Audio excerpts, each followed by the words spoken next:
Right. It's thinking about it. Okay, it looks like the stream is live. I'm going to need to send the link in Discord.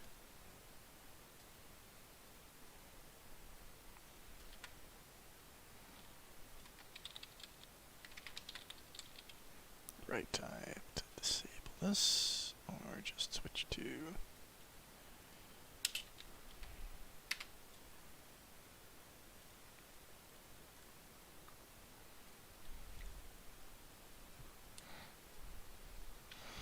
Okay, well, it's been a while, and I'm going to wait for some folks to hop on.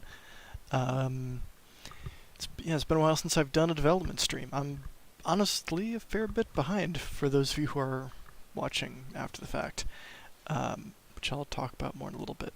I'm currently trying to get my development environment set up. It's not exactly cooperating, and I'm not super happy about that. We'll see. So while I wait for people to join, I'm going to fiddle around with my development environment and try and get this working. Usually what I do at this point is I clean. Yep.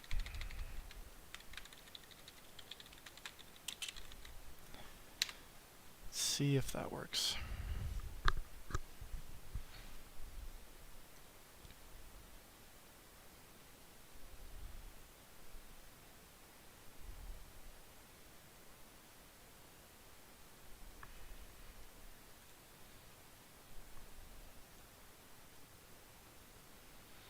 So, again, just waiting for folks.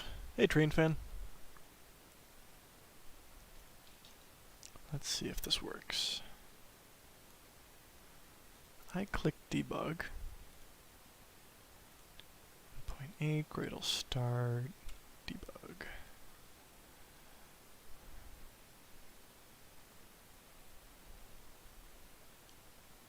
Let's see if this works. And if it does, I'll have to re-enable some stuff. Again, if you're just joining, I'm just setting up my development environment, and I've got some stuff to talk about. Right, and that's unhappy. 2746, well, we'll switch to that then.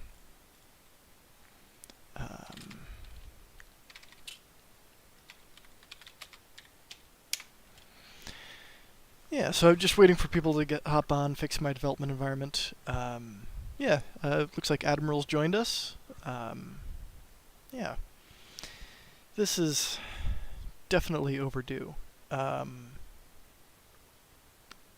I'll talk a little bit about that once more folks have hopped on. In the meantime, I'm trying to get a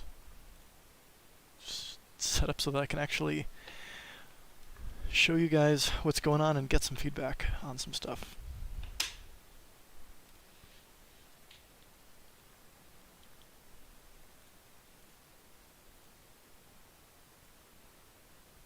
Why are you not happy?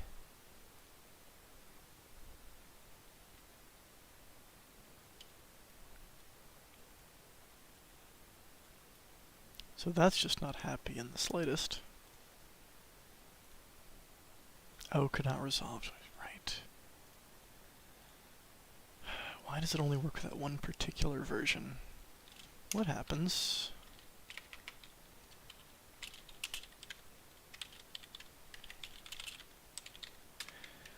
Forge Gradle is odd, and I'm definitely abusing it here.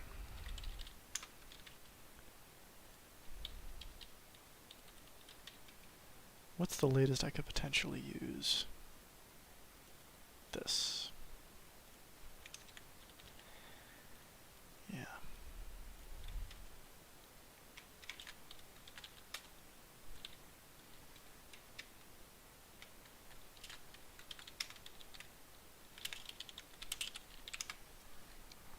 Fingers crossed that works. Hey, Larky's joined us. How you doing?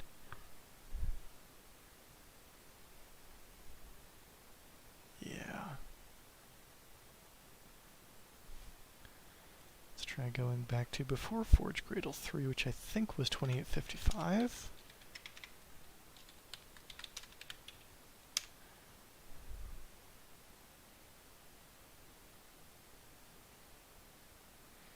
Oh, you're killing me, Forge Gradle. Do these just not exist anymore?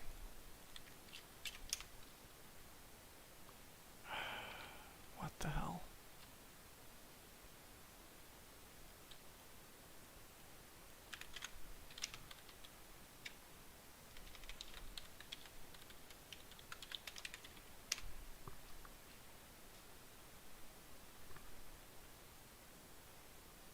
Okay, 2847 works.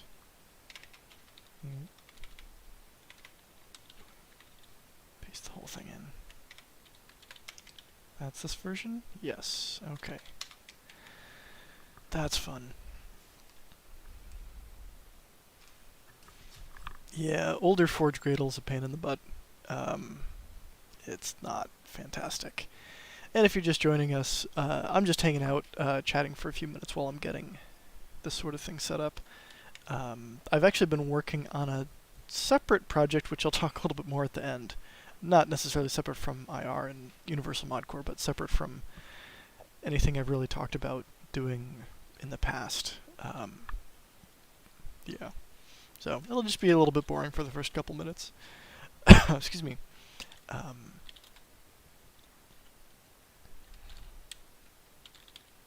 Fingers crossed this works.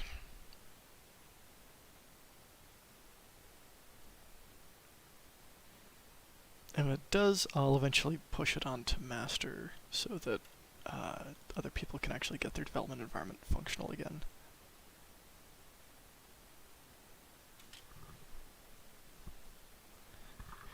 No, nothing so exciting, Admiral.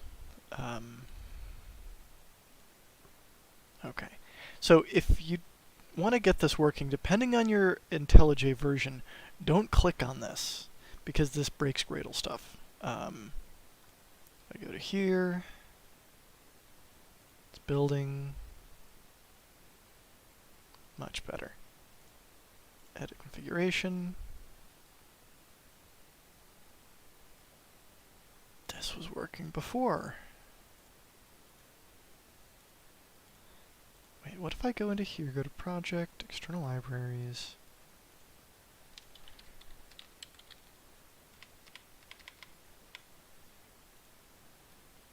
Oh, I did this last time.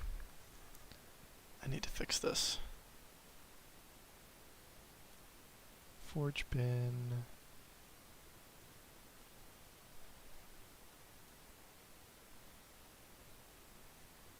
Oh, is it going to be in here? Yeah, I know this is very exciting content to start off. Looking for Gradle start.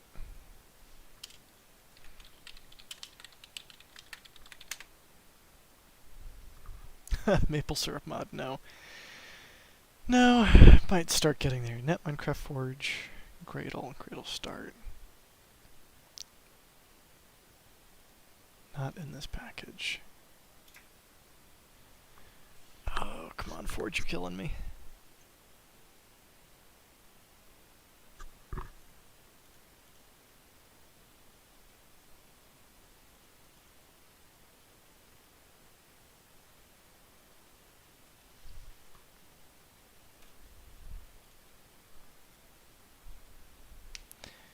No tacos. Looks like there's more folks coming on, which is good. Why don't you work?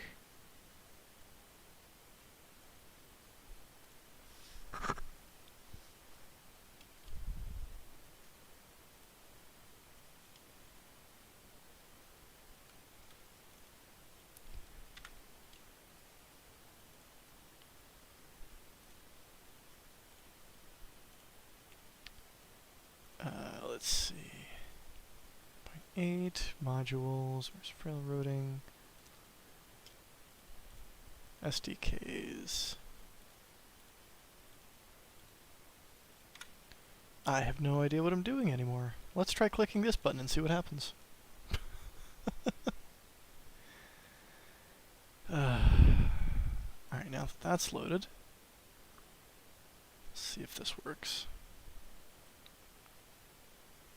Yes, I know I'm using an unsupported version of Forge Gradle. That's part of the problem.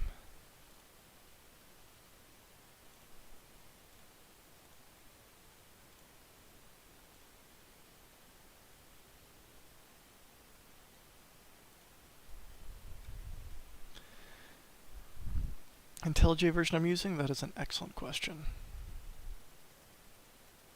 2021 3.3.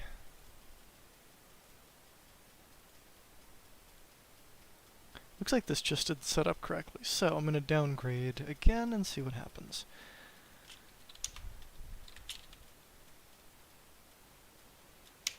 What was I on?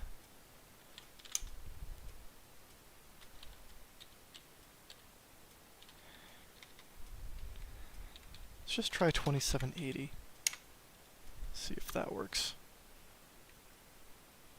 I could run the do run client, but it's a little problematic.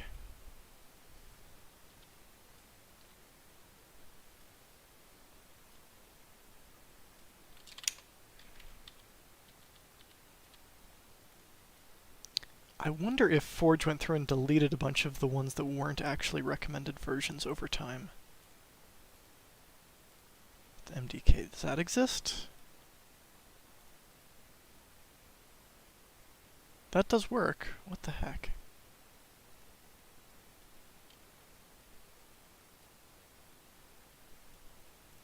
$27.55.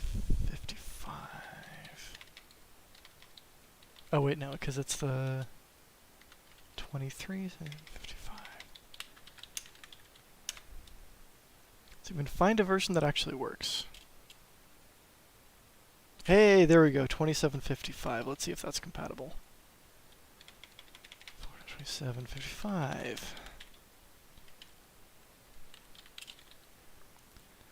Yeah, this is not how I wanted to spend the first bit of the stream. While this is going on, it looks like we've got a fair number of people on. So there's a few things I wanted to talk about. And hopefully more folks hop on. Let me just check Discord real quick. Yeah, that came through okay. Back to the live stream. So yeah, it's been a while.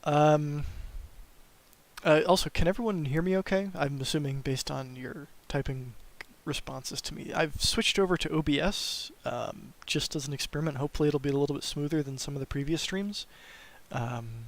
We'll see. So let me know how the audio quality is, if the video drops at all, and all of that. Let's see. So I need to talk a little bit about Patreon and kind of where I've been in the past couple months. So part of this has been due to just me getting distracted with other parts of life.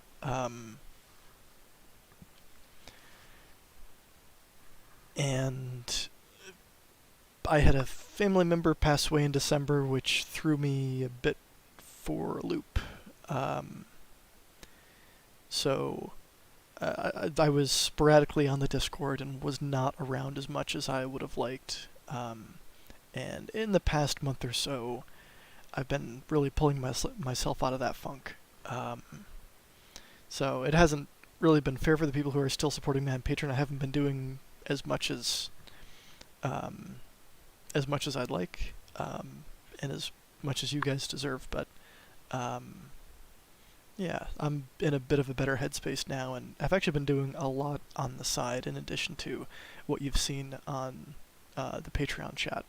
For those of you watching this after the fact, Patreons get access to talk in chat. I'm also going to do an experiment where I'm going to try and have, if they're interested, Patreons hop on and chat directly, if they're of a certain tier online. We'll see if we do that later on in the stream. Depends on who's around and if there's enough people to make it worthwhile. I think I can do that with OBS. Yeah, there's Sebastian. Yikes! I'm really sorry to hear that, Larky. It's been a remarkably shitty couple years. So, but I'm back on my feet and getting pretty close to firing on all cylinders again, which is good. Yeah. So I am planning on restructuring the Patreon tiers. There's honestly too many of them right now. I need to decide what's actually important, what I can commit to, and get that locked in. I did build up contributor voice. I'm really hoping this is still running. Yeah. I'm also not logged in with Patreon here, so this is... let's just click the Explore button. It's railroading. So this is a site where if you're a Patreon member, you can log in, and I have some test pieces here, but you can vote on these different pieces. And if you're logged in, you can see how many votes are on different stuff. So if you want to have a voice, a direct voice in what gets worked on next, as far as like new features and new fun stuff added to the mod, this is the place to go. This isn't always guaranteed to be what I work on first, but I tend to, if I'm working on new features, I tend to try and pull from the top 5.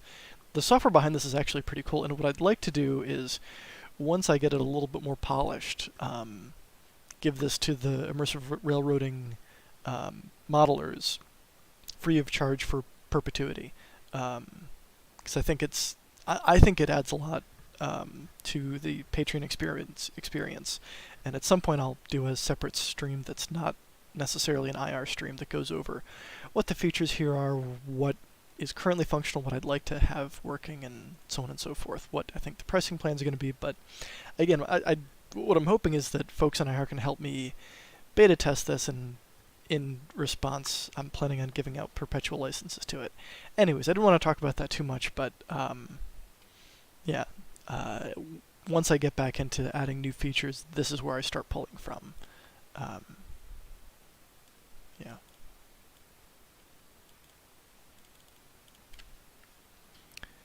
Let's see. Right, I was trying to set up my development environment. Let's see. Fingers crossed that this works. There's railroading. So far so good, maybe? That didn't go away. That should have gone away. Just click the button and see what happens. Hey, boss.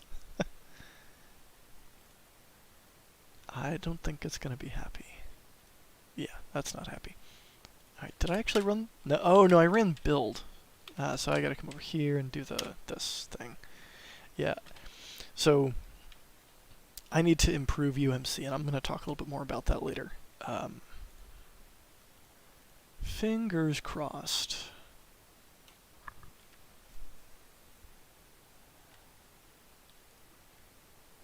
I actually do have like actual fun stuff to do during this stream. I'm just trying to get the basics working first, because I've got some stuff I'd very much like to show off.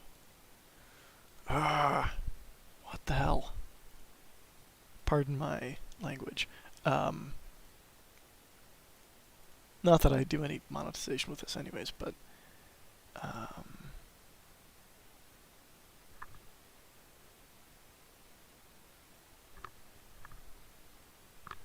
yeah. Thanks, Admiral. I'll try and take you up on that when I have a chance. Why is Forge not in here? Here we go, Forge bin.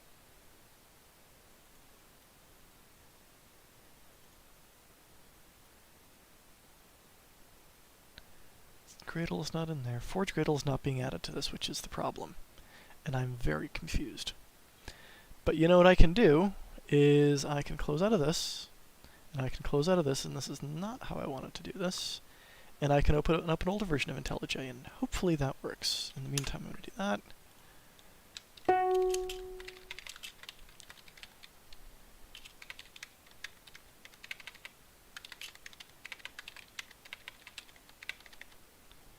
Let's see, 2.1. I think one of the 2.1.1s was worked pretty well. So I'm going to downgrade my IDE, and hopefully this works. I've got to get this fixed, because this is one of the biggest hurdles in contributing to immersive railroading, is just the dev environment is a pain in the rear to set up. Most of which I'll blame on Forge, but I take a fair amount of the blame myself.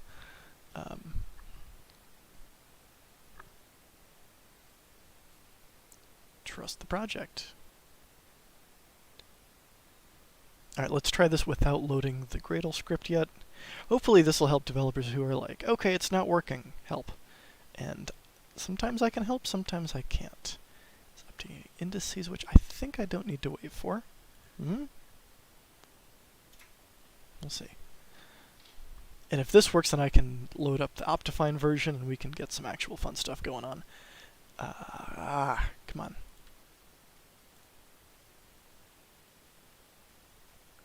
It knows where Gradle start is. Come on. Let's try this trust project.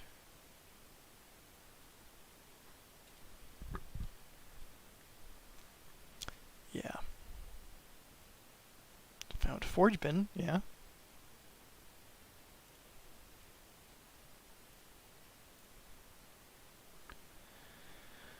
Come on, Minecraft.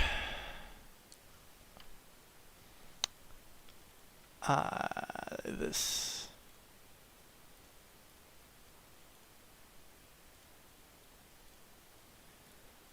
is remarkably frustrating, and I have no idea why this isn't working.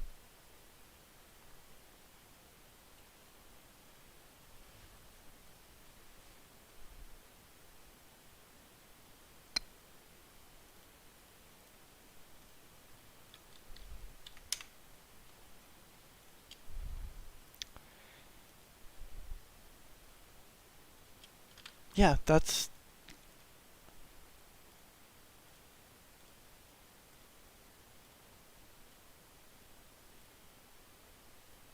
Oh, no, that's... Oh, wait, it also switches me over to that, which is fun. Because I have this other project open. It's thinking about it. It's thinking about it. Doesn't work. This is a very exciting stream. I'm just letting you guys know that now, because this is absolutely fantastic.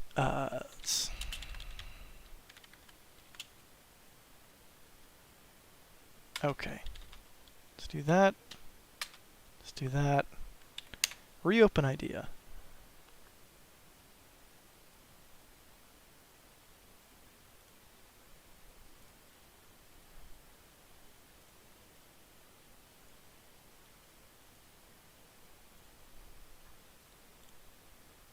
Oh yeah, 10 out of 10 stream. This is one of my better ones. This is what happens when I don't actually...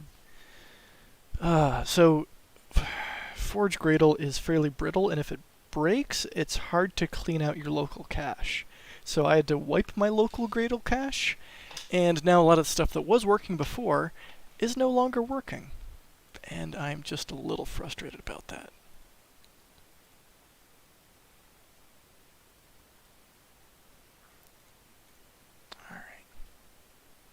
Whoop, thinking about it.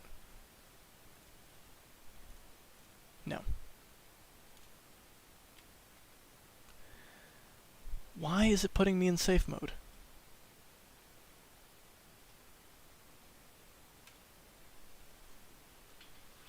Yeah. I may have to just do this with the standard run client, which takes forever.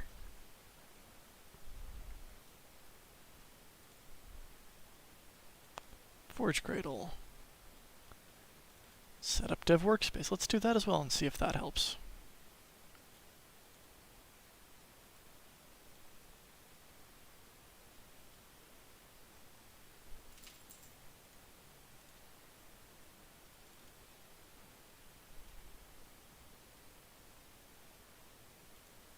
Let's try reopening the project again.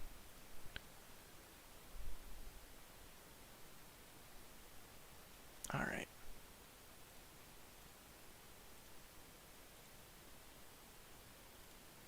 Oh hey!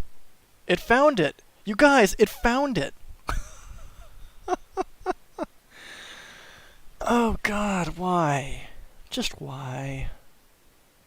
Oh, and because it's a new Forge Gradle version and they overwrite the old ones, the logger doesn't work, so I can't actually see that, so I have to come over here and ta-da-da. Logs, latest.logs. Now I can see what it's actually doing. And it's doing this. It's doing this. I have no idea. Okay. happens if I... Project settings.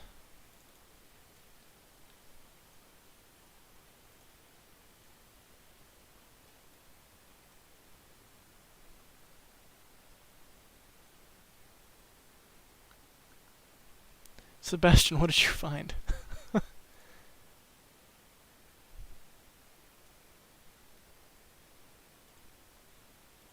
Eh?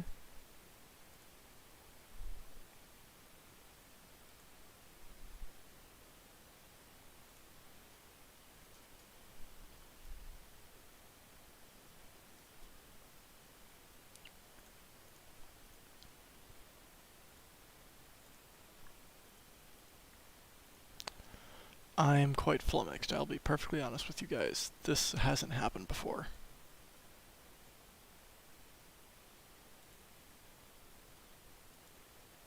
Let's try that.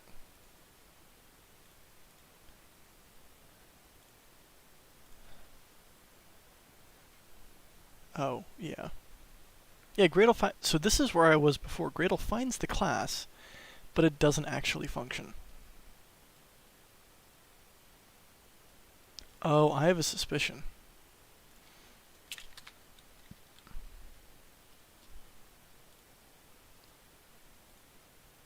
Yeah, I think I know what's going on.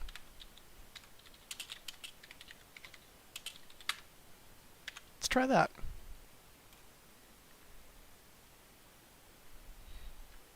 I'm wondering if there's some old crap in my build directory that it was pulling in anyways. I swear if that was the problem the whole time, I'm going to be quite annoyed.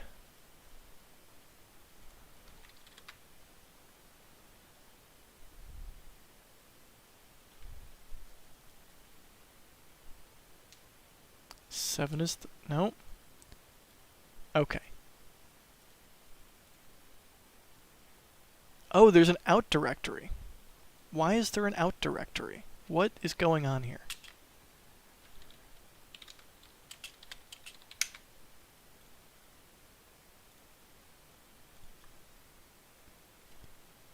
Yeah, I know. Give me 5 more minutes and then, yeah, I'm calling it. This is... Oh, it's already been a half an hour. No, I haven't busted IntelliJ. I am blaming Forge. 100% blaming Forge. Ah. Hey, that did it. That's all I had to do. Excellent.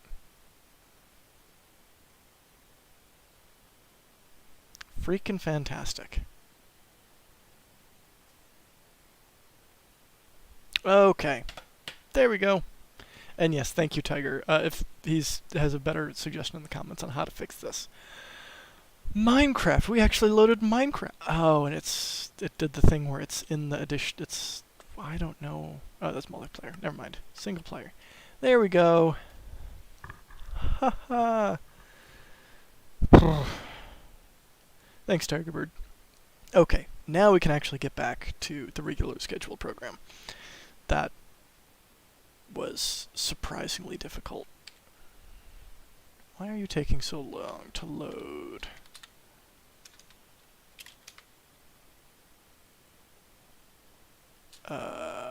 No, come on.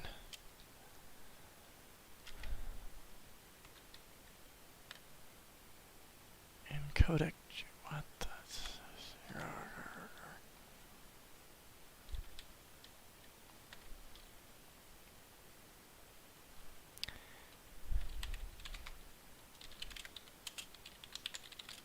I'm done. Just gonna run the client. It takes longer, but you know what?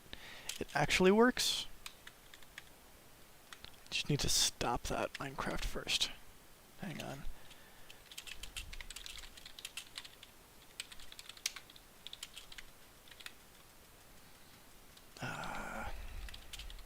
There we go.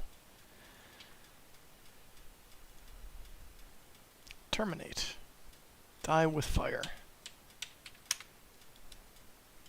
Oh, actually, before I do this...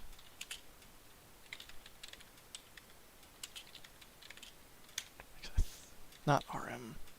Crap. That is...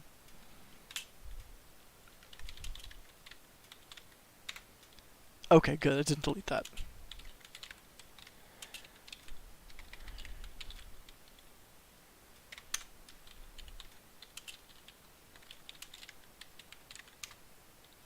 Nope, that's not what I wanted.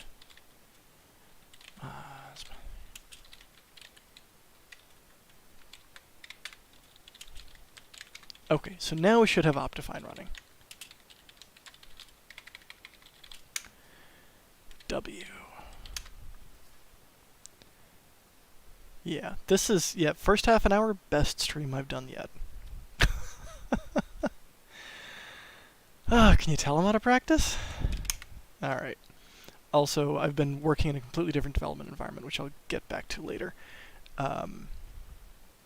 Okay. So I wanted to show off some of the cool stuff that's been going on with shaders and stuff like that.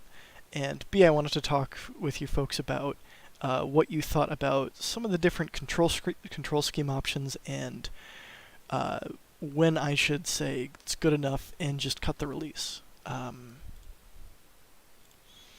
So I have a fair amount of confidence that people can do some really crazy stuff with the current control setup. There have been some requests for some other stuff. Hang on.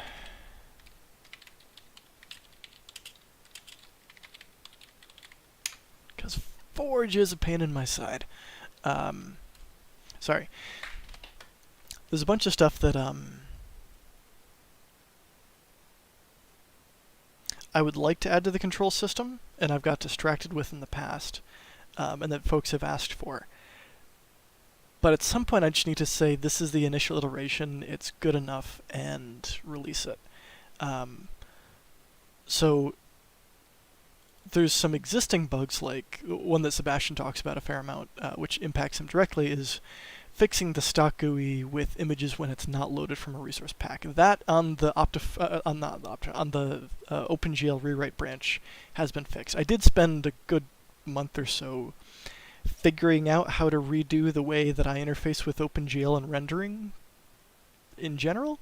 And what that means now is that Immersive Railroading's render pipeline, once I've merged the relevant changes in, are relatively easy to port between anything as far back as like 1.7.10 all the way up to 1.18.2. And I've actually sort of done that without like doing it correctly, so it's not an actual port. It's like can I get this thing to render on screen kind of how I want? And how hard is that? So that took a fair amount of time. I think Sebastian tested this, and I think we did get some non-trivial performance impacts here and there, depending on how crazy your world is. It also opens it up for some other additional optimizations down the line for deferred rendering and stuff like that. But hopefully I've rewritten, again, this is one of the things I got distracted with, is I rewrote how we interface with OpenGL so that when I eventually do the ports to 1.17 and 1.18, it actually functions. Yeah.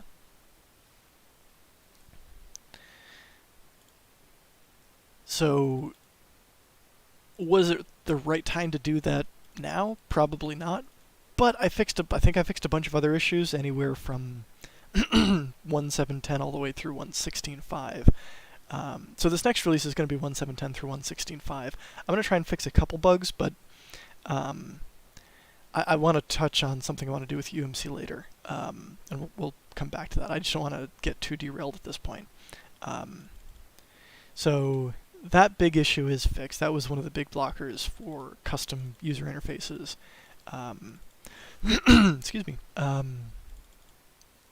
The stock breaking factor. This is something that I'm a little bit unsure of. I've sort of fixed some of the breaking factor stuff, but because the rest of the physics is so remarkably broken, it doesn't work correctly. So I think I'm just going to go in and fudge the stock breaking factor to be close to what it was before I made those changes. I fixed some other bugs that were in there at the same time. Honestly, the physics, hopefully this year, maybe late summer, is just being thrown out and started again from scratch. And written in such a way that I can hand pieces off to other people in discrete components that isn't going to cause, like, people have aneurysms. Right now, the code is aneurysm worthy. I'm mixing units all throughout the code and not converting correctly in at least a good number of the cases. So the fact that the physics works in any way, shape, or form is kind of a miracle.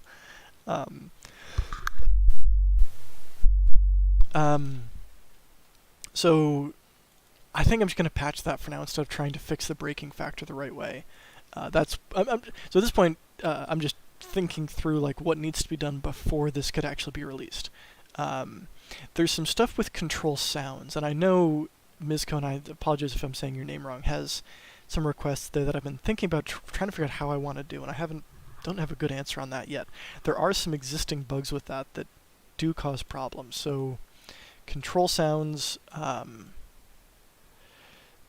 if you're moving, it plays the sound but does not move the sound along with the rolling stock, which is problematic. And there's some stuff like repeating sounds that might also be nice. Yeah, so I've got some tweaks to make there. Those shouldn't take too long. It's just I've gotten distracted with other stuff. And the front rear headlight defaults. Got to make sure I've got that. Oh, no, I did fix that. Okay, so the headlights. In most of the test builds. In most of the test builds, there were some serious problems with if you had any custom light behavior, it wouldn't exactly function, and it would. So what was happening was it was sharing the definitions between all the stocks. They were overwriting each other left and right, which is not correct. There's a couple tweaks I have to make to fix the Optifine dynamic lighting. I may have broken that at some point when I did some other changes, but that will be working when it's released. There's a couple other things I do want to respond to Admiral. Did you get around to addressing Winslow's problems? Not yet. I started fiddling around with it. I do actually have a list of notes of stuff that isn't exactly the problem they're running into right now, but is other problems that need to be addressed. And those I will try and tackle at some point. Probably not for this next release, probably for the 1.11 release. The 1.10 release, I honestly just want to do the tune-ups, fix anything I've broken since the 1.9.1 release, and get 1.10 out the door.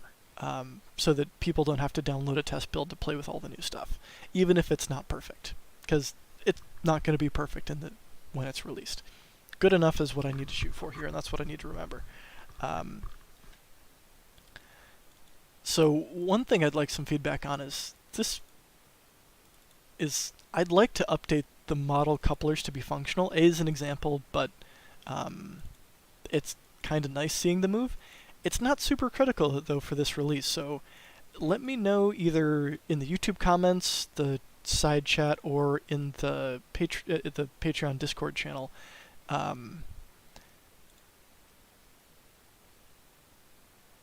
If you think I should take the time to do that. I'd like to do it, but again, I've been getting really distracted with a bunch of other stuff, and I just need to get this release out the door. So, I'd be interested in hearing what you guys think about me taking. It'll probably take me a couple days to do, but it would look cool.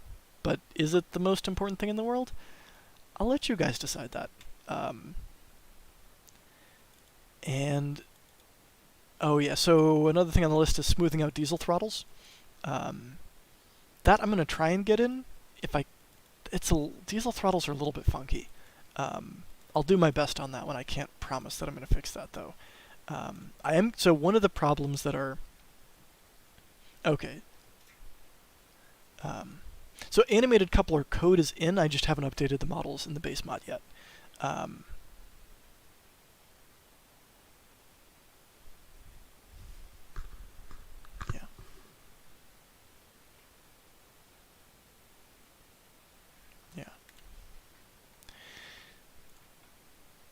Yeah, I'm not going to do the cracking sound just yet. That would honestly probably be a custom couple-uncouple sound.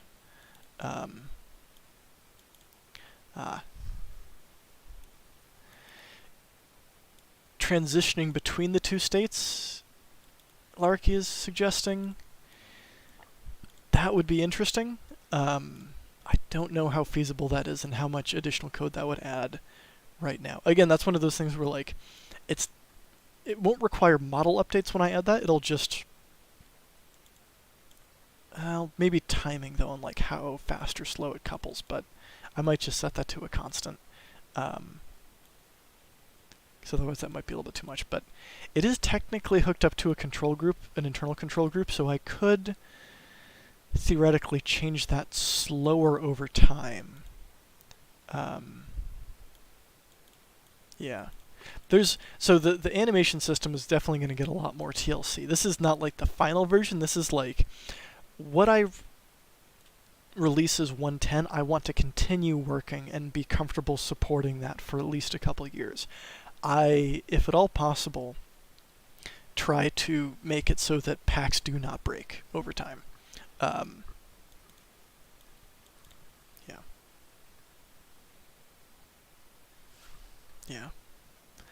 Yeah, additional animation support, additional particles, that is all on the list. So I spent a lot of time doing feature stuff for this release. I mean, this is like massive feature, so I just need to get this out. I think the next release, 111, is going to be mostly focused on behind-the-scenes changes, because as I think it was Admiral was asking about Winslow, there's a lot of stuff that's broken with the mod, and it makes it frustrating to play. 112 is reasonably playable.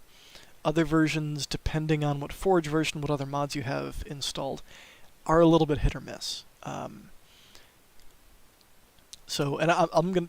I keep saying I'm gonna talk about that later, and I'm gonna talk about that later because I want to get to other stuff first. And I need to add translations for the new version.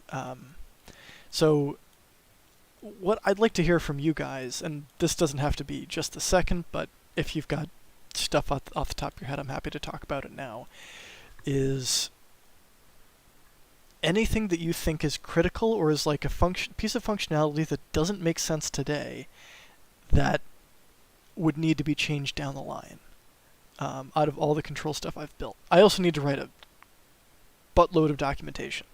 I have that thing I laid out before, but I need to go through and update that and significantly improve it with all the new stuff that's been added. But yeah, the thing I've been a little bit hung up on is like people have released packs, but I haven't actually released the code, so I haven't like locked in the animation system in my mind officially yet. Anything that I release, I really like to try and support and not break. I'll honestly end up adding a ton of other stuff that's complementary to this, but I want to make sure that the approach and everything I have in there is reasonably sound for the first version. So if you guys have any thoughts now or during the stream, please let me know.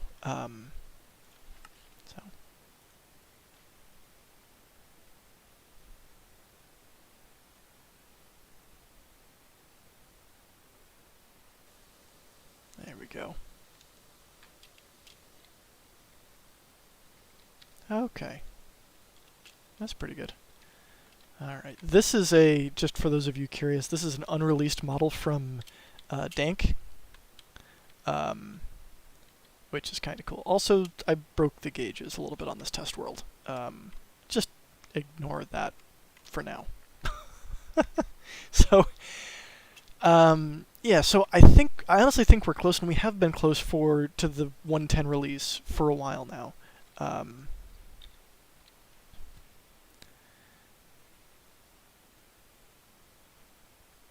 Yeah, a configurable GUI, I think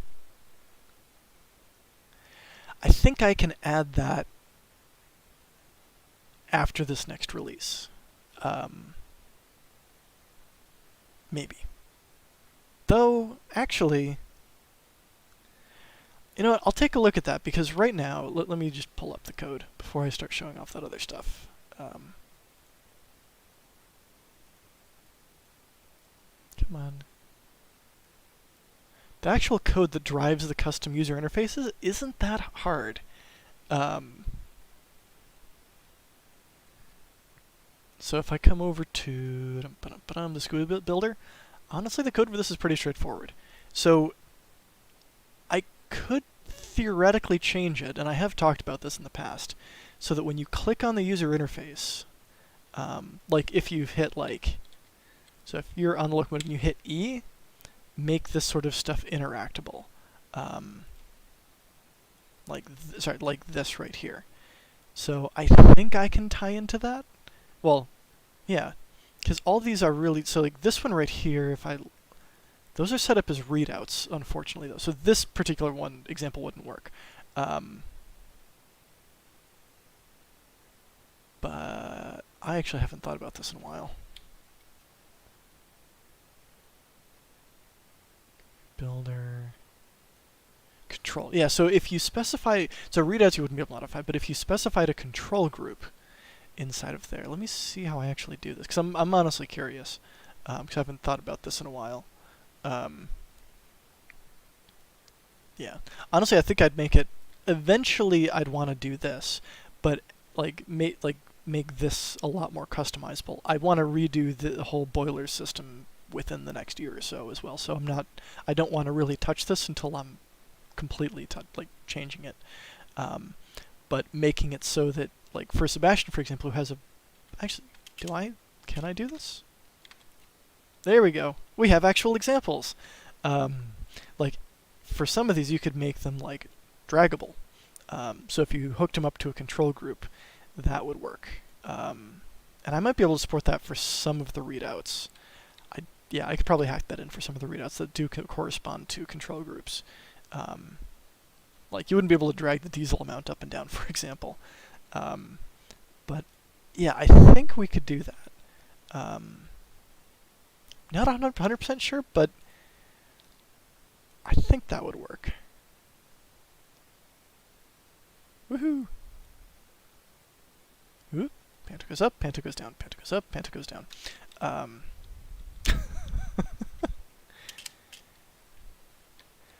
Speed unit thing. Let's see.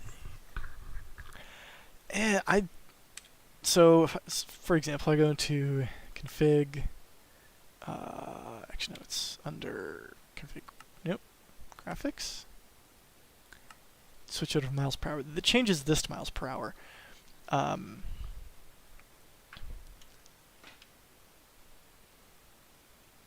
Yeah. I'd rather not change that, to be honest. I like showing the user the units that they have chosen. And that makes the whole rest of the GUI builder much, much more convoluted behind the scenes. I'll think about it, but no promises, Sebastian. So, yeah. So effectively being able to, yeah, I can give that a try. Maybe even later this stream. I'm planning on streaming for a fair bit today. I ate beforehand and I've got water, so I don't really need to go anywhere for a while. Yeah. Yeah, I can play with that later, once I've gone over all the other stuff that I've been thinking about. Whoop! You know, I haven't played with this as much as I could have at model scale, but I'm glad that it works.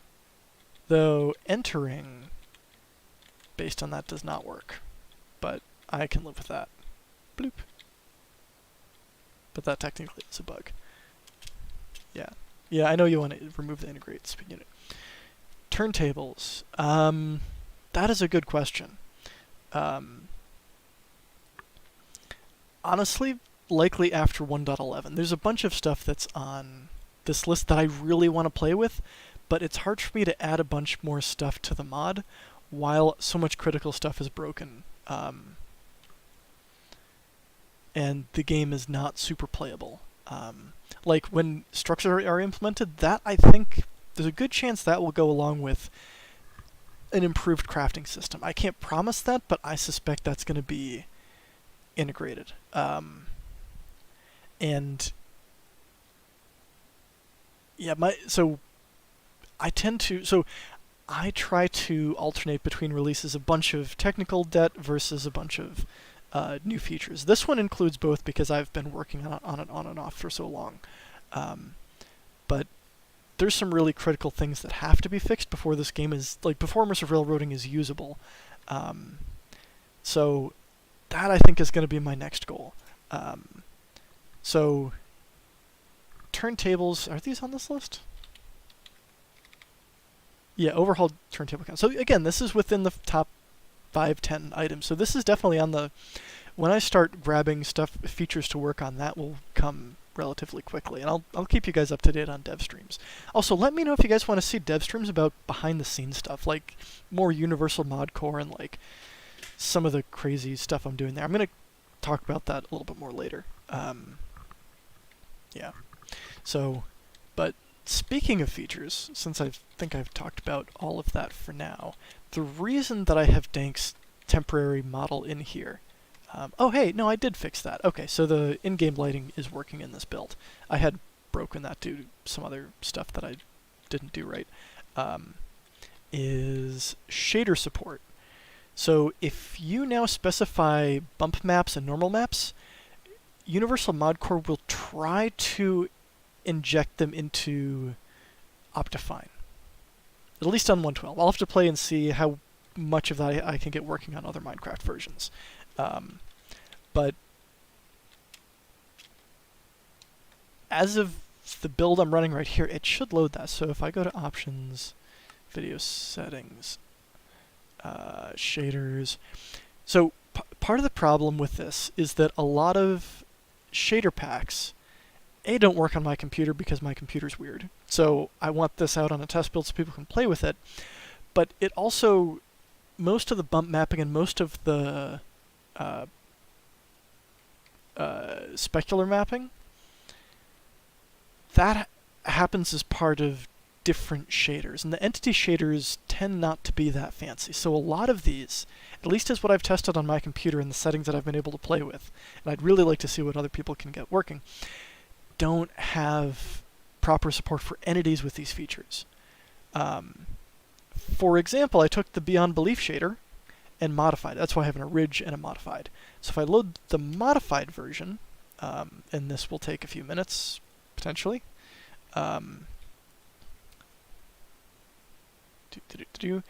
this should work. But what I've effectively done is kind of used the hand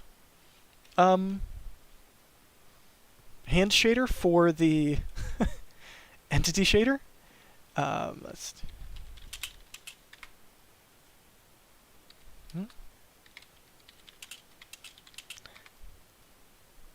There we go. So look at that actual. Also, this works much better when my computer's not recording. I'm getting like negative frames. Actually, that's not too horrible, but it's not fantastic. Also, you see when I hold shift, it does that. It's a little funky. But so one thing is, people will have to ask shader authors to support this, which I get as a niche feature, but it's pretty cool and it works. Like, actually, like, it's shiny. Like, how cool is that? Again, this model was very work in progress, and I asked just Dark to toss whatever he had at me at the time, and the bump mapping does work. Like, if I come up to the roof, you can see that it's a little bumpy. Also, hey look, particles work in shaders now. That was one of the big things with the Optifine rewrite is they're not perfect, but they're a heck of a lot better. And as you can see over here, you can specify custom textures for the for the particles. Yeah, and right now it's just for the smoke particles, but yeah, it's kind of fun. But also, when I'm running this and not recording, I actually get like 40 to 60 frames per second on my potato of a graphics card. It's not that much a potato, but it's not happy about this. Mostly because I'm running out of VRAM on my GPU. It's getting angry about that because I'm watching YouTube on the side because I'm making sure the stream's working and yada yada yada. Oh yeah, so how do you set custom textures? That is an excellent question. Yeah. Also, real quick, you can see that the normal maps don't get accidentally applied to the locomotives anymore, or any of the other stock. So like if you loaded shaders before, sometimes you'd get some weird bump mapping artifacts. That doesn't happen anymore, for the most part, which is cool. All right, I am going to turn off the shader because I'm not getting enough frames per second to make myself not feel a little bit sick. Shaders. And before I go into Sebastian's question, I do want to show something in the code and get your thoughts on it. Off. While that's thinking, I have to come back to the Gui Builder. If I come into render,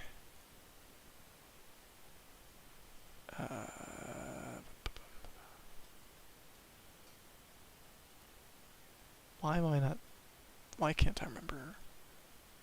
Item. There we go. No, because I moved it into model. That's why. I've got too many thousands of lines of code in my head. Stock model. There we go. So there's some commented out code. So I can do some really horrible things with Optifine, at least in 1.12, which allows me to choose different shaders and pretend to use different ones at different times.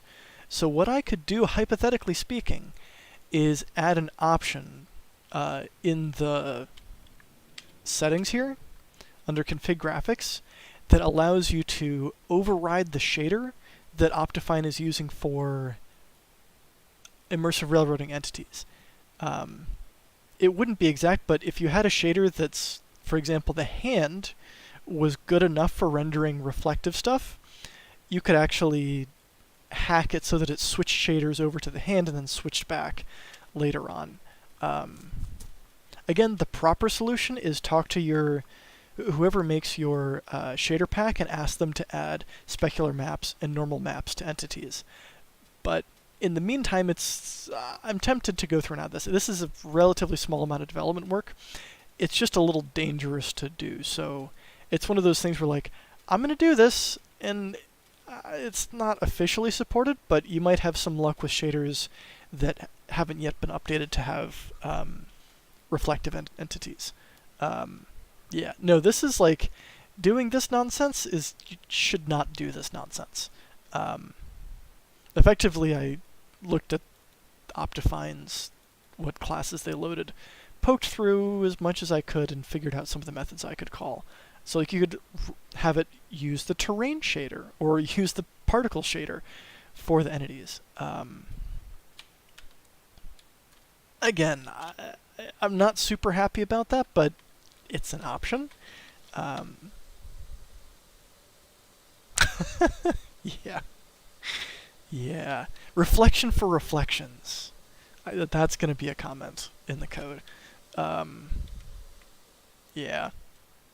That's going to be one of those things where this can break your world in interesting ways. Only use if you know how to undo it. Yeah. Anywho, back to Sebastian's question, because this is pretty cool, and I do want to add this for other classes of particles and other stuff. Let's go to the no, what did I do? This is all I added. So this is the e6atlantic.json. Hopefully you guys can see that. It actually sets up so particles smoke with this texture. I should probably also do a steam particle as well, because they're technically different particles. Why don't I do that now? That's actually pretty easy. I did see what Call Me Cat had with transparency.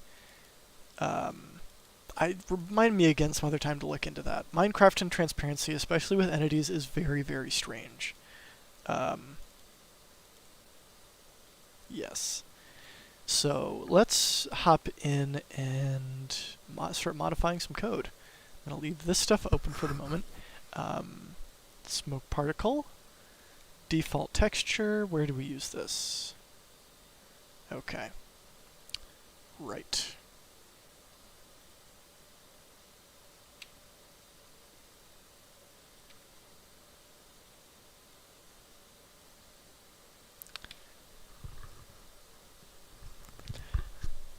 Smoke particle data. So where do we use this?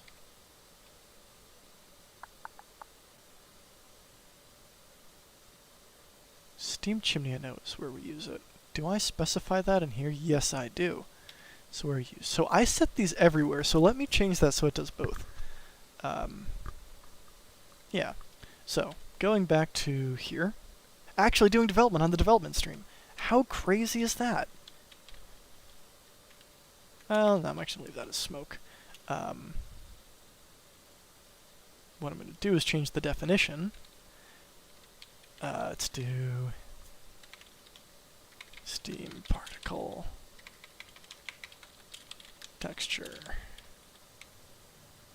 Go into this.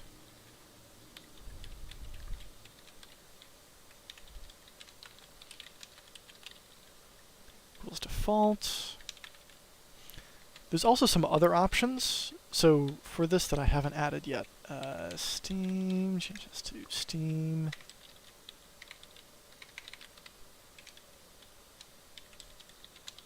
Steam particle texture. Okay, then I just need to, can I do find usages, put those down here and just go through them real quick. Diesel exhaust is going to be smoke. Pressure valve, that is going to be steam texture. Steam chimney, oops, it's going to be smoke texture. Stevens valve gear, this is the cylinder cocks, steam texture.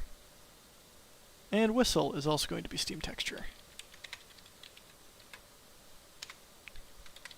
There we go. And that should work. So let's give this a try. So if we come up here, go to, where's my resources?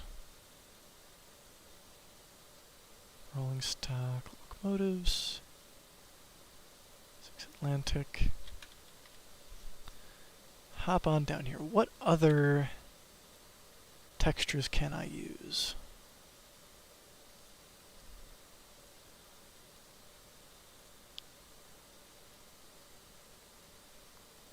Where's my E6? E6 Atlantic. Let's do gray? Or glass? Yeah, let's do glass. That should stand out. Oops. Nope, we're actually going to copy this.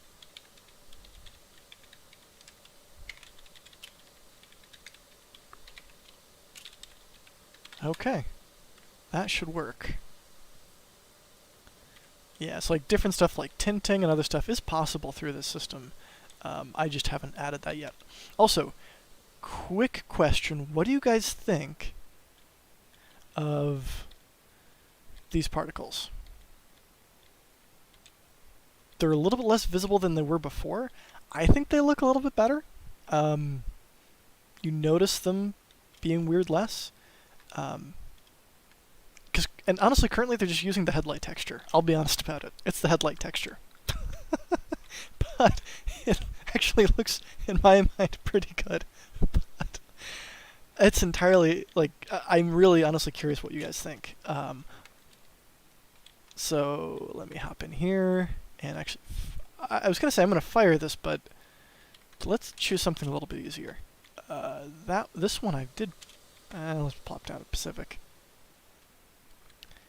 I don't have a good way of doing it before and after right now, other than looking at screenshots that were there before. There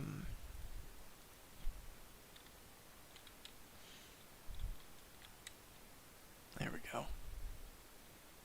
Yeah, I'm pretty happy with that. So, let's fire it up and see. Coal. And just a couple buckets of water.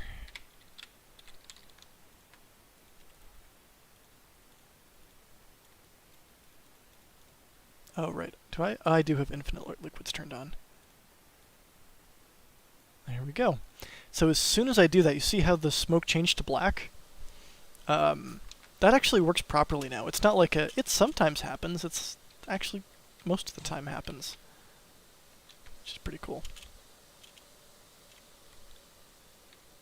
Yeah. That does look pretty good at night, too. The dark one is a little bit harder to see. Though, I did just have an idea. What would happen if I did both steam and smoke particles? Let's try that. And I'm going to relaunch this with the new settings. Steam chimney.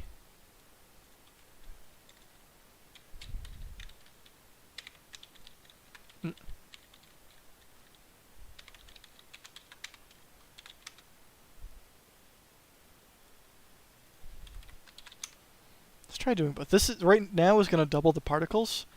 Or actually, you know what I can do? There's a better way of doing this. I think. Yes, there is. I can add a boolean and swap between them. I'm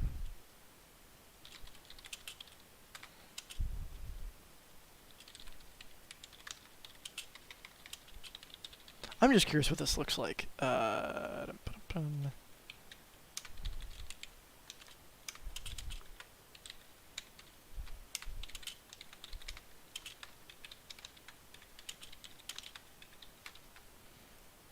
That's the wrong way to do this.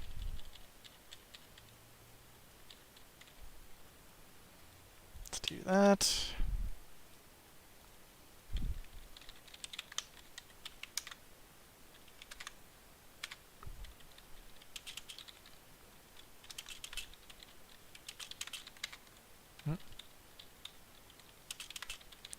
So switch between the two of these. Steam particle. Okay.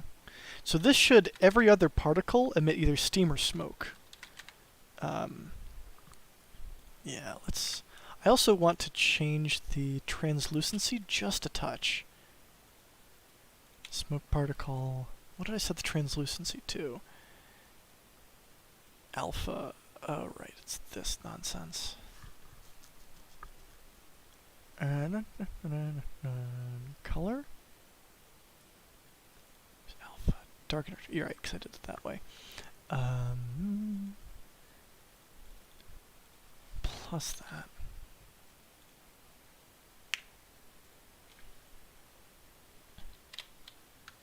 Let's just do that and see how that feels.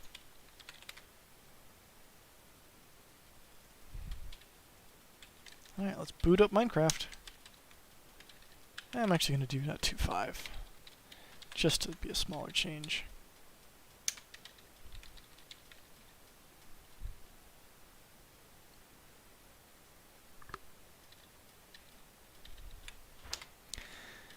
I should also probably add an option that switches to, like, between normal particles and Minecraft particles.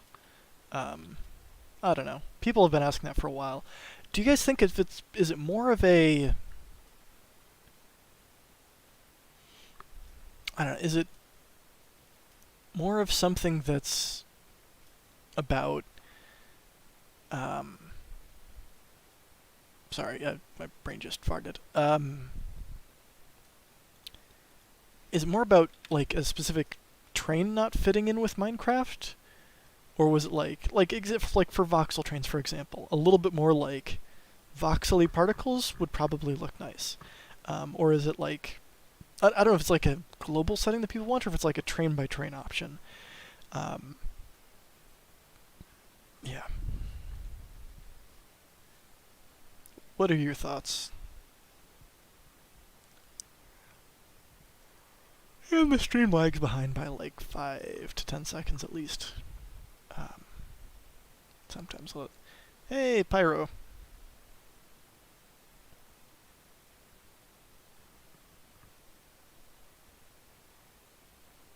Oh, Wrong's here too. Excellent. Yeah. I might add a flag so that you could override IR particle custom particles with standard Minecraft particles. Let's see.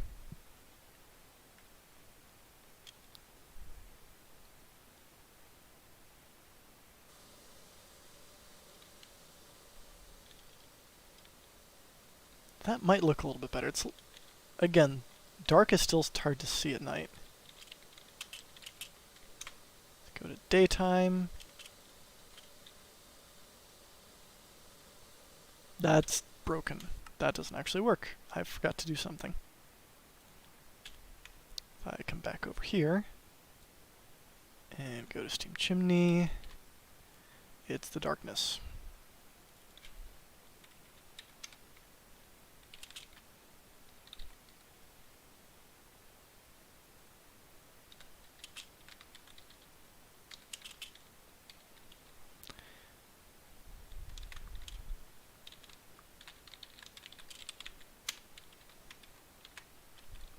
If it's not the smoke particle, then set darken to, is it 0? What's the, if I go to, what I set darken to, darken 0, okay.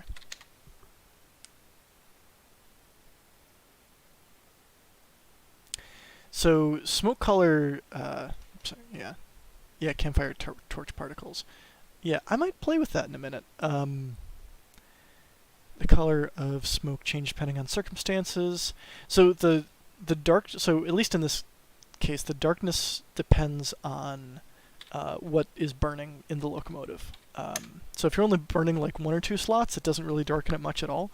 But if you completely filled the firebox with coal, then it turns a little bit black. Because like most locomotives should be able to balance like on like half to 3/4 full, and it depends on what you're doing. So if you're burning, if you're running the locomotive quote unquote efficiently and not running around with the pressure valve popping all the time, your smoke should be reasonably clear. But again, better boiler mechanics and firebox mechanics are coming. It's just going to take some time. Let's see. I'm going to move this over here real quick.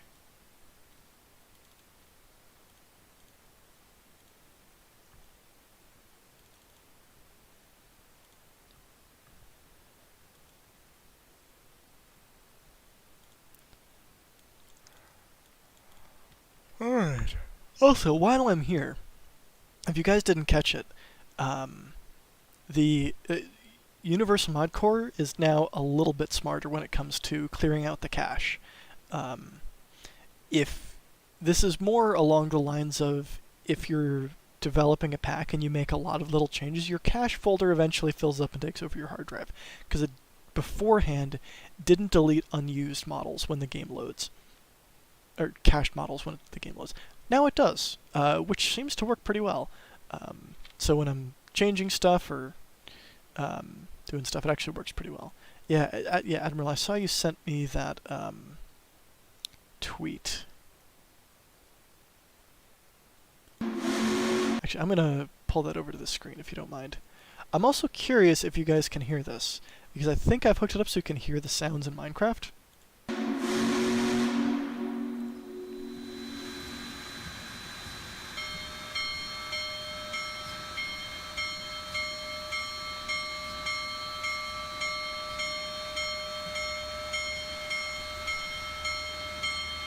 Cool.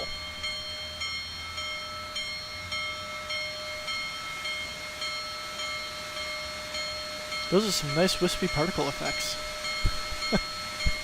The actual exhaust looks pretty decent.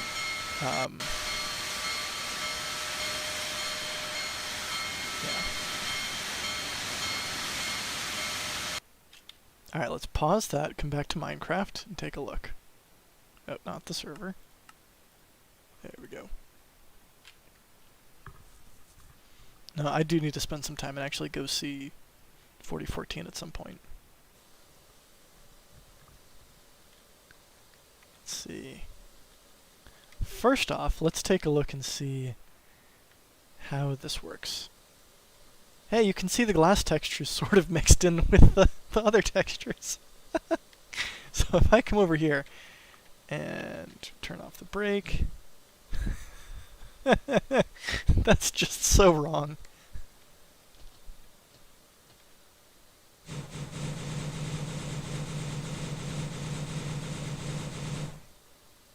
Yep, that's just so wrong.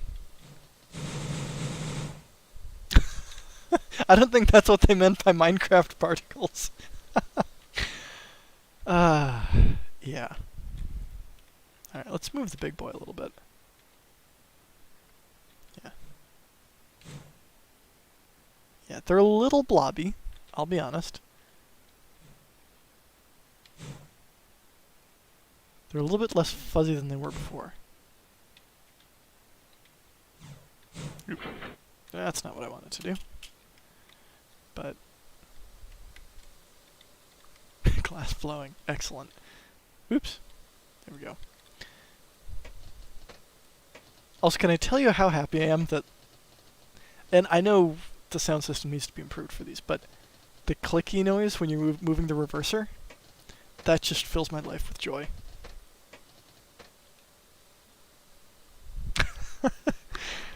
What was I doing? Oh yes, particles. So this is burning pretty heavily. And those particles are mostly... Why are they that color? I guess it might look a little bit darker? Let me double check I didn't completely break the code. I may have completely broken the code. Steam chimney. So these right now are just going to be the same thing. If it's not a smoke particle, darken equals 0. Which is computed for each iteration. This is where it'd be really nice to debug the code and see what's going on. Let's break you and try again.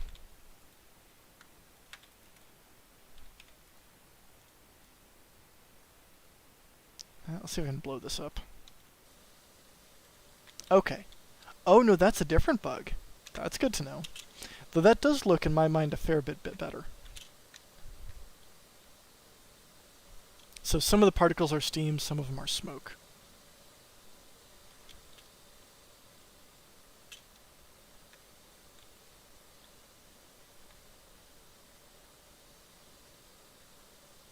Let's see how it looks at night.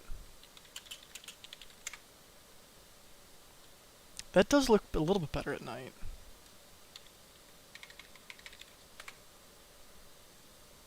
Yeah. I might play with that more later. But that is an interesting bug that I need to... Let me write that down.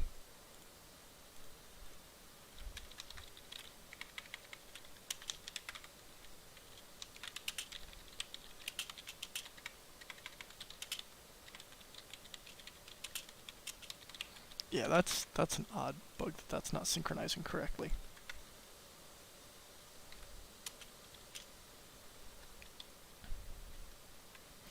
How do the particles react with locomotive lighting? It depends on the shaders active at the time. Hopefully better than before, but yeah. Like, if I have a... Like, it's not going to light them like if they go flying past a torch.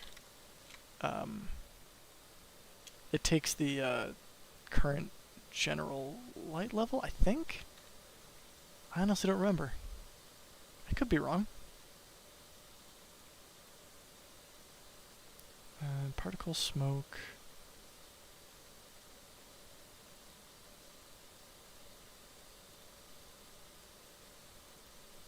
Yeah, so I turned lighting off for the particles.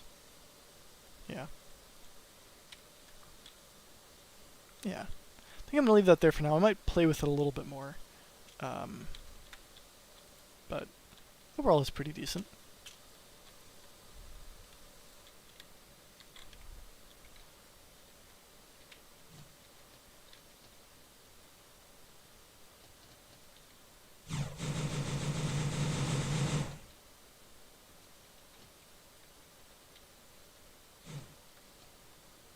Yeah, the brake needs to be fixed. Yeah.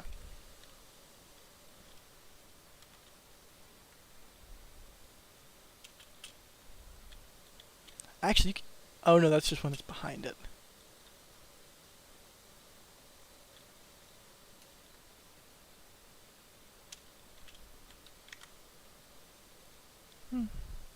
Yeah, I'll play with it over time. I'm happy enough for that as is. Sorry.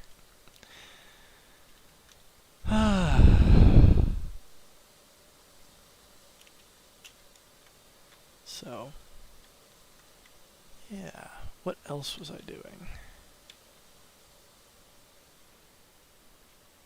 Oh, there's just a random locomotive over here on the wrong gauge track.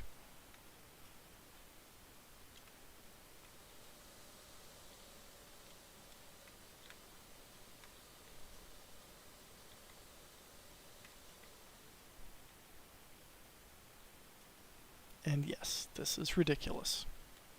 I fully recognize that.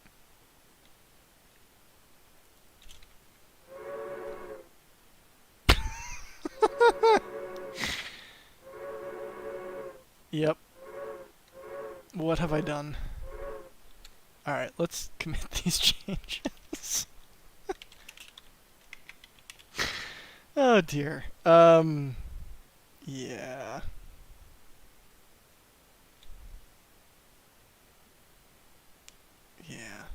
So the smoke does actually change as the pistons move a little bit. The code isn't as clear cut as I'd like. Like, it doesn't show up as well, but the code is there and can be optimized. Alright, let's fix that.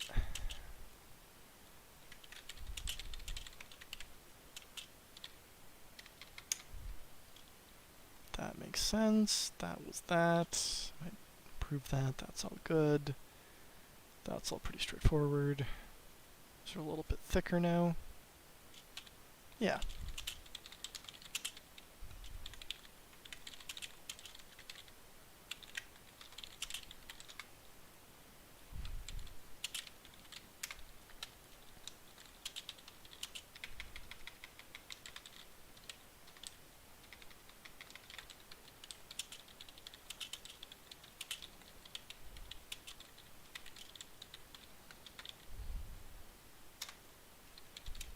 I'll push that later. Okay. Let's see. What else was on the docket? So I do, and I know a bunch of people on here are trying to stay up and not hit the hay. But I did want to play with the custom user interfaces and making those a little bit more interactable. Though that would be easier if I could actually run Minecraft in my development environment, because that's going to be a pain in the ass to do without. So I might do that a little bit later. So I think what I'm going to do right now is I think maybe take some questions, and then I want to talk about Universal Mod Core and what my plans are there, because that's going to have a huge amount of bearing on what happens next with immersive railroading. Yeah. And while I'm waiting for YouTube to catch up, I'm just going to play with this ridiculous beast. Let me set up an actual track.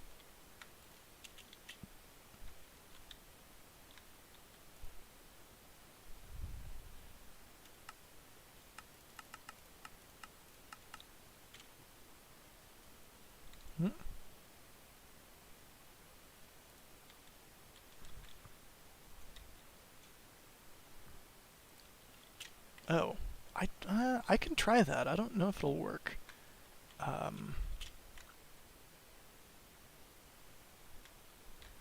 See, any other questions on the next release, on Universal Mod Core, on Patreon, on the color of my socks, anything whatsoever?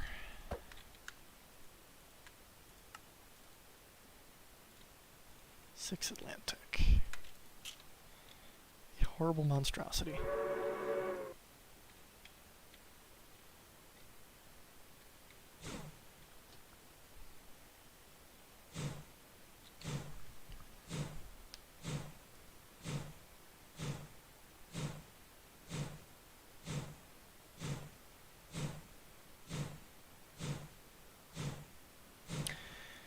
That's an interesting question. The post-production side of IR machinery, like steel production, creation. I mean, at some point I'd like there to be a separate mod that is inspired by Terraformacraft and some of the stuff they do there to make effectively make a large-scale industry mod, not like single-block machines. And honestly, a lot of it I wanted to base around villager training, and I've got some really neat ideas there. But that's years off at this point. Like, I want to have immersive railroading reasonably complete and not requiring a lot of maintenance by the time I take something like that on. I also need Universal Mod Core to be pretty much in the bag at that point. Hello there, Mr. James. Are you going to sit on my lap while I stream? These cats have gotten big, by the way. I know I posted some streams in development like a while back, but they are getting big. Hey, happy boy.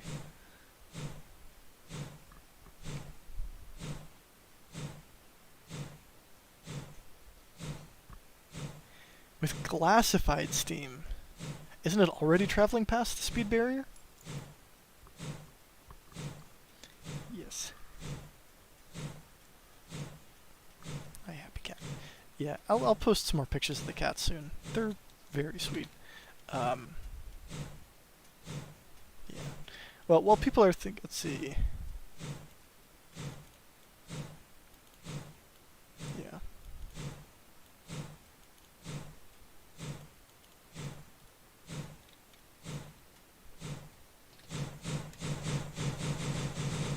Problem is then you don't get the other particle effects. Dear God, what have I done?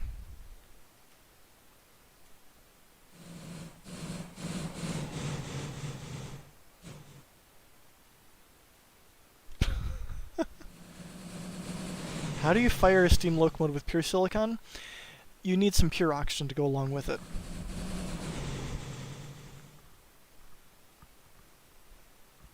Time flies. Yep, it definitely does. Yeah. And you can see that the particle effects are moving backwards, which is not great. Also, these brakes are broken.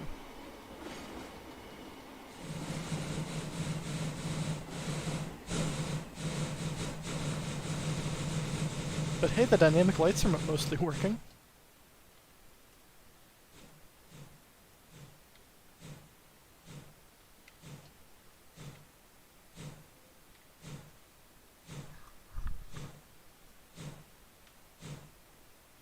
Yeah.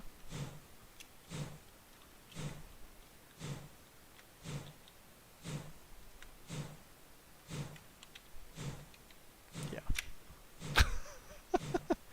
Alright, I'm gonna try doing that and trying what was suggested here with doing Forge Cradle, run client, debug it. If this works, that'll still at least tie me over for a little bit until I figure out the actual Gradle problems. I hate Gradle problems.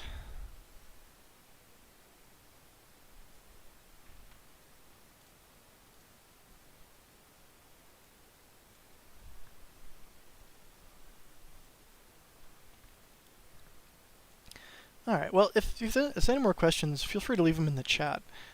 In the meantime, I'm going to talk... I'm going to talk a little bit about Universal Mod Core. So, many, though not all of the problems with immersive railroading kind of go back to Universal Mod Core. On 1.12 it's less noticeable, because that's kind of where they kind of were designed. I mean, the whole history behind that is I built immersive railroading, I then ported immersive railroading to a few different versions of Minecraft, realized that that was unsustainable if I wanted to keep feature parity between all the different versions, broke out a separate mod called Universal Mod Core, and have been slowly iterating, and I have it reasonably working on 1.7.10 through 1.16.5, but not as well as I'd like. So I've been thinking about, like, where do I go from here? Because the way that UMC is designed right now was built around how immersive railroading worked at the time. And I honestly didn't understand how Minecraft stuff properly worked behind the scenes in a lot of cases. So there's a lot of hacks in immersive railroading that aren't strictly necessary, and they cause weird problems. There's also not a lot of tests in this code, and the way that it's written, it's very hard to test, especially between different versions. So I am planning on rewriting Universal Mod Core from scratch. And before you freak out and say that, does this mean you're not going to develop or release a new immersive railroading for another 3 years? That's not the case. What I'm doing is I'm starting with 1.7.10 and taking all of the core features that are actually required to build a Minecraft mod, doing it the right way, and then I'm going to slowly port all the way up through the different versions, through 1.18. And I'm going to do Forge first, and then I'm also going to do Fabric at the same time. And honestly, the majority of the time in the porting is figuring out what the heck changed between different versions. And yes, Tiger, you did call it. You get bonus points today. Honestly, I like playing 1.7.10 a fair amount. And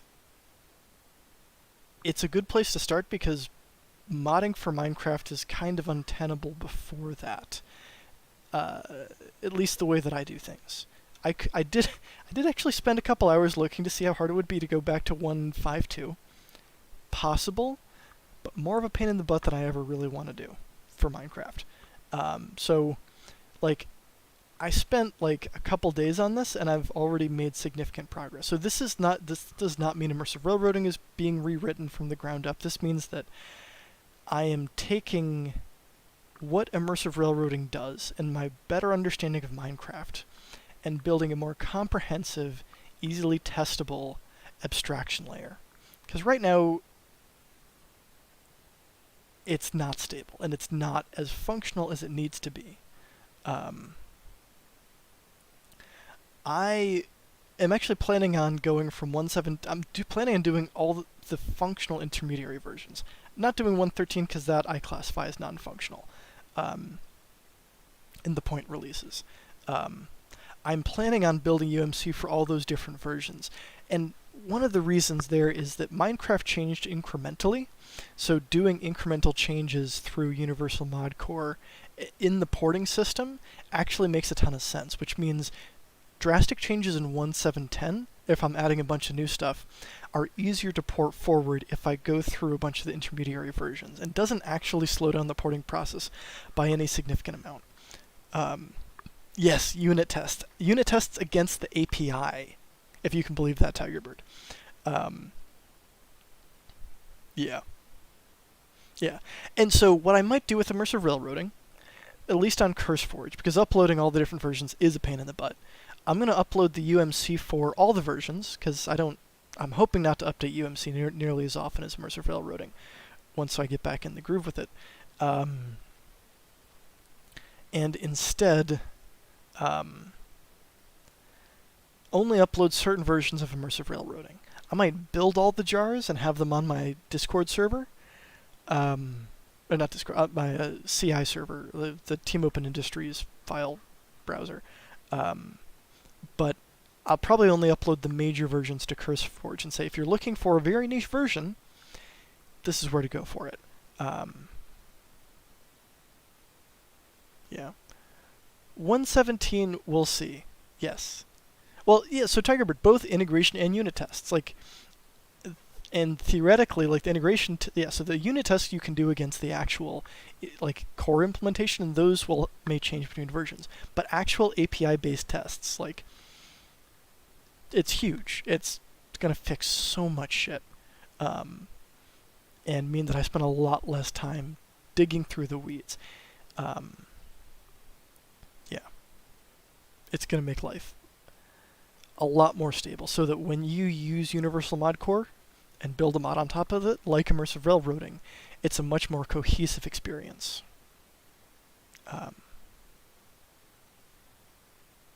Yeah, I'll probably do, again, I'll port to, if it's a functional version, I'll port to 1.17. At least Universal Mod Core. I may not always port immersive railroading to it, for example. Oh god, no, not bug-free. Nothing is ever bug-free. And you should know that. You're the one who finds most of my bugs, Andrew.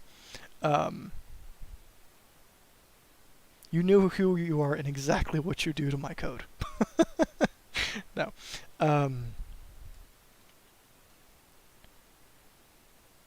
Yeah. Anyways, I'll figure that out when I get to 117 and 118.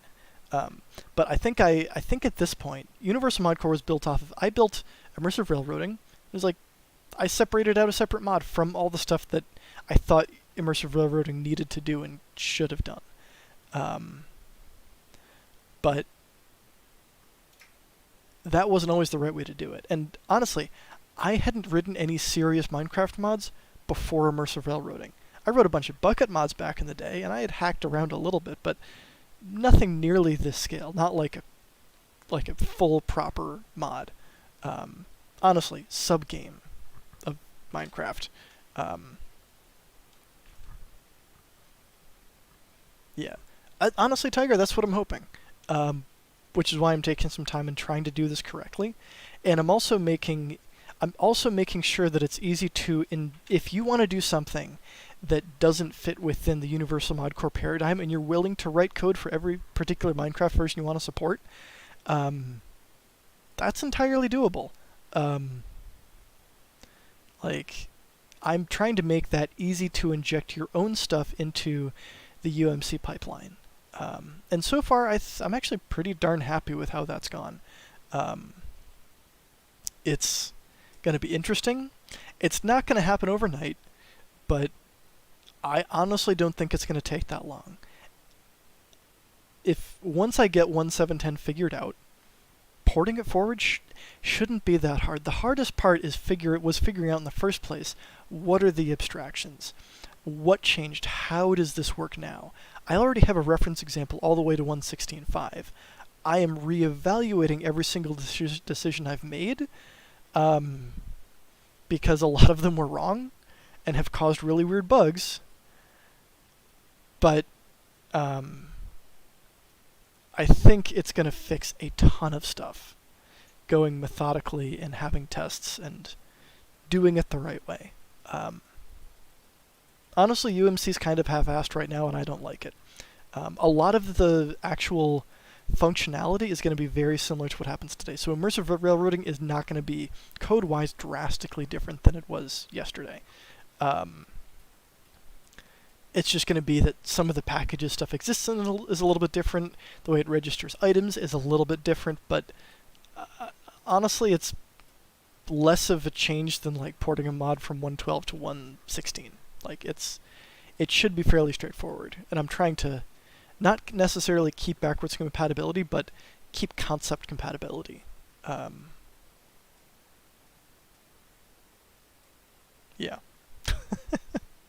So I don't want to take more than a month and a half doing that, and I've got the motivation and the time to do it. So I think hopefully that will be the last major thing I do with Universal Mod Core for a while, other than porting or adding new features. But yeah, I'm excited about it. It's going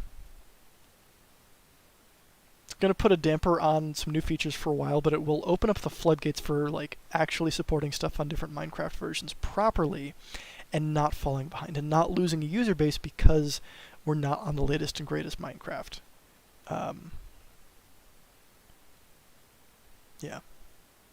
So I know more UMC stuff is not what everyone wants to hear, but stable play on all versions, I think, is definitely doable, without too much more, without killing myself over it or pausing normal development for too long.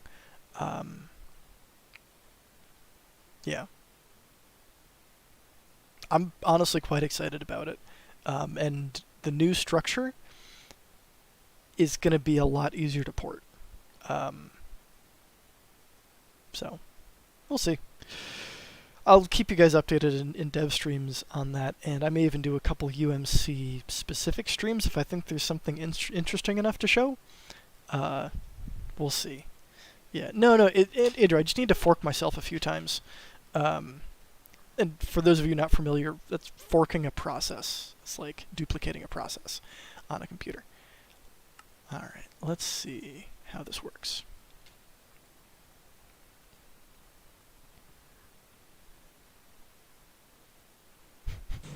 Yeah. Okay. Let's hop on here. And let's see if I can pause it, like, here. I can! Oh my gosh, that works. Thank you. Thank you, Tigerbird. So let's actually do some GUI stuff.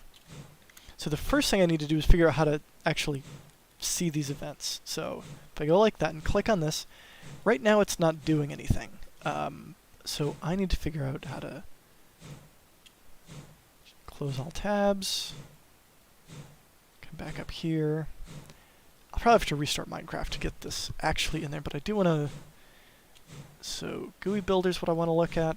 Ow. You were digging into my stomach, James. I need to trim your claws. Ow.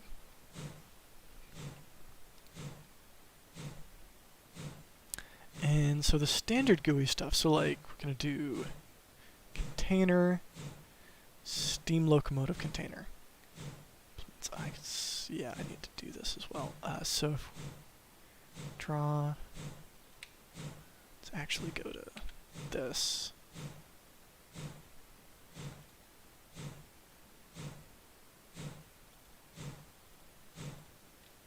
There we go, GUI container. Oh, and all these are obfuscated, excellent. Oh, actually no, they're not. Maybe they are? I don't know.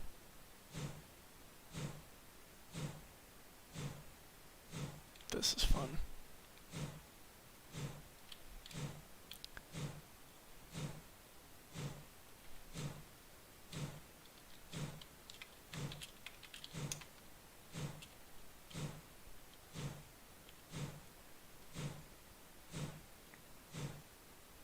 It's drawing. Mouse clicked. This is what I want to do. I want to see if this fires if I click over here. It does. Interesting. Okay. And iContainer build. No, that's actually not what I wanted. iContainer. Okay.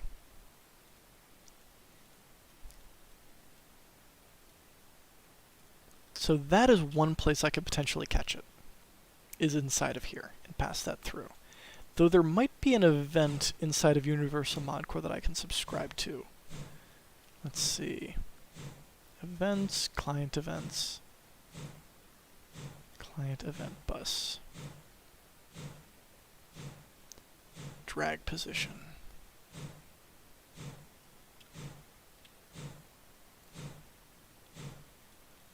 That does not fire.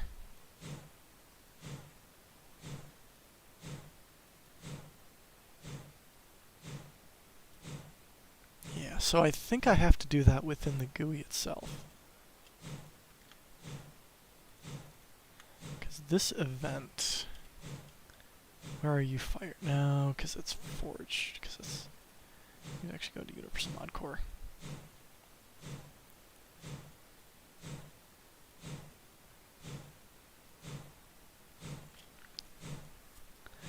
Okay, client events. Oh, you're broken. That's awesome. Because of course you're broken.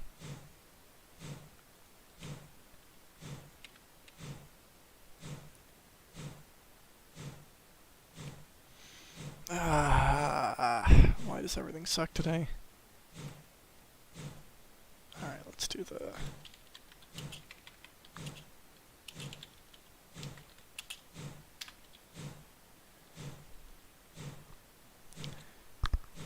See, and again, while I'm fiddling around with this, feel free to ask any comments or questions you've got here.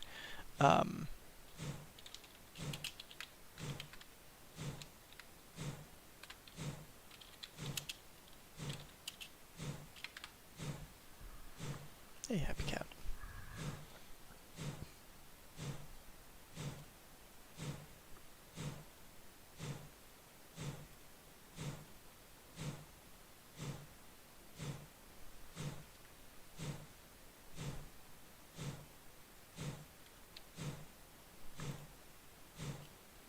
Offset feature to the rails. Ah. Okay, I think I could probably do that. That shouldn't be too hard.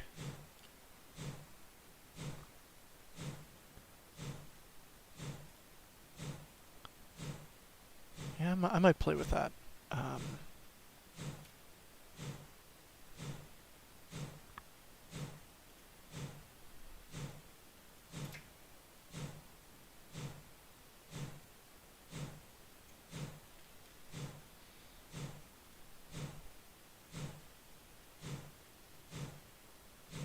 Let's click the button, Trust Project, see what breaks.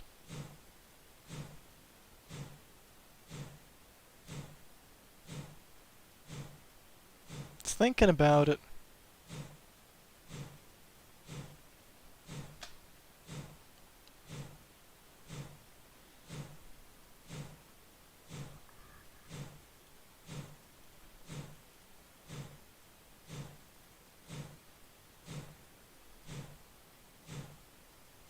Why is nothing working today?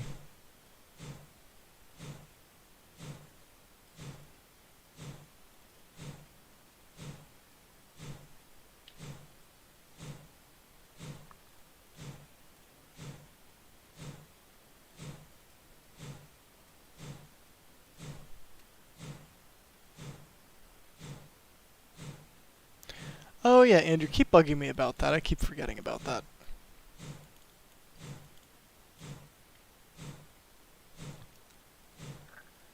Yeah, I will try and get to that. Why does nothing work when I need it to work?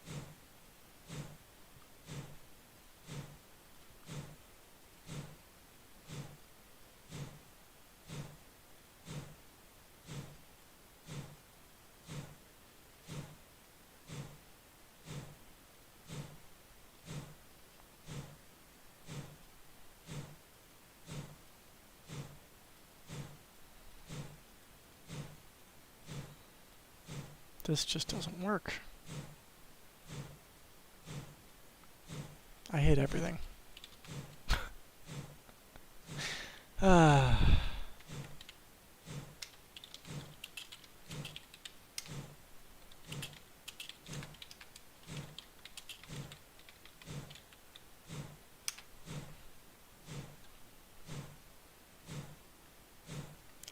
Output path.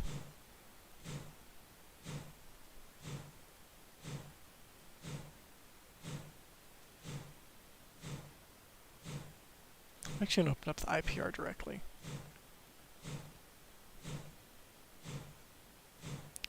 Where's all my crap?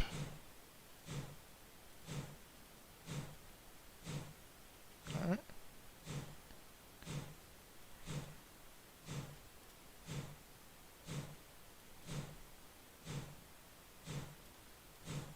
Right, there we go.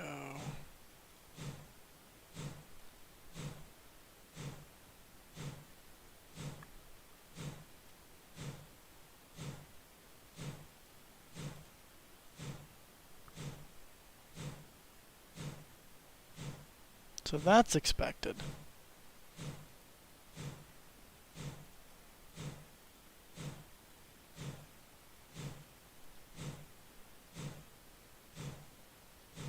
Okay.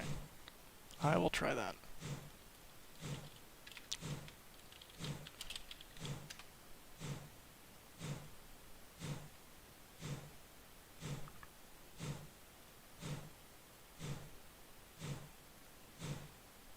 Yeah, this is one of the things, whenever you need Gradle to work, it just doesn't. Right, project structure.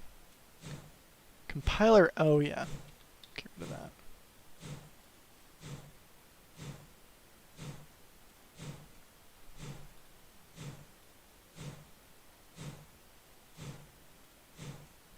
Ah.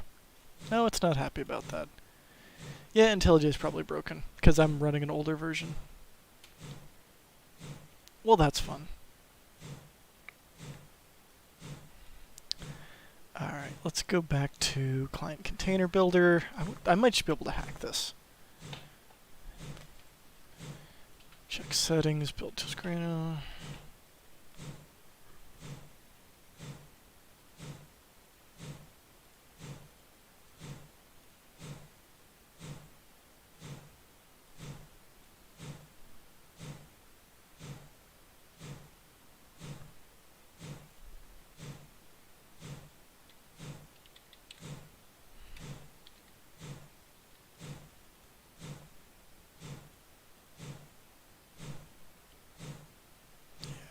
Yeah, I'll mess with that later. I'm just annoyed at that at this point. Let's go over here, close all of this.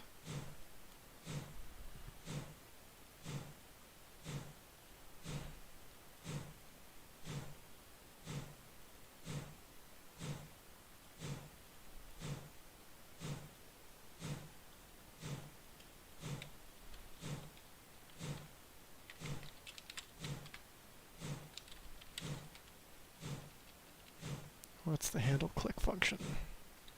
Mouse clicked.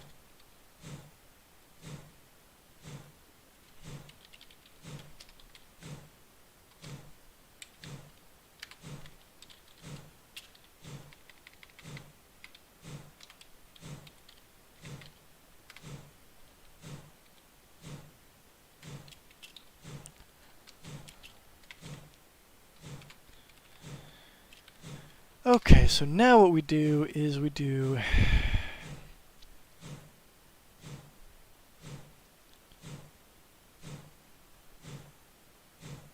how does this work? Not I can right.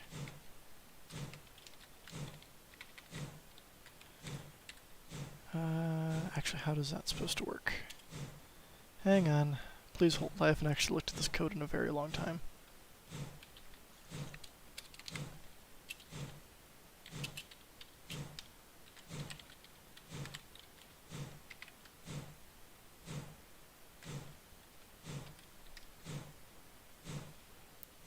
I'm just going to pass these values directly through. I'm going to guess it's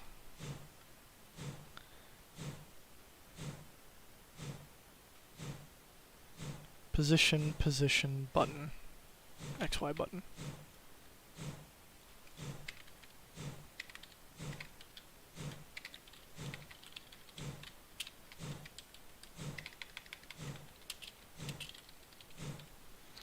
And if this works, I'll actually clean this up.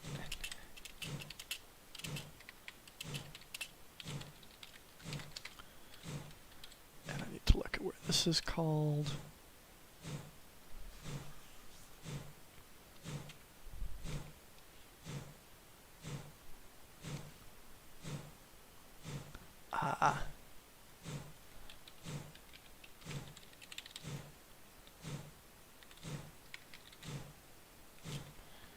Awesome, it's not going to do that. So draw is a what? Oh, no, we don't actually want draw, we want stat.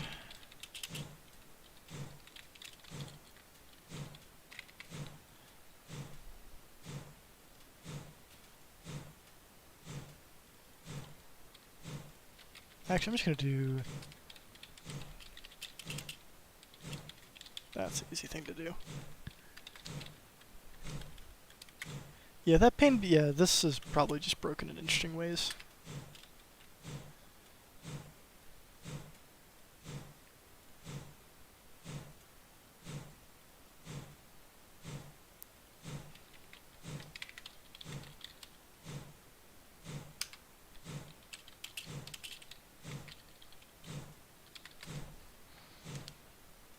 Okay. So that should build, and should work.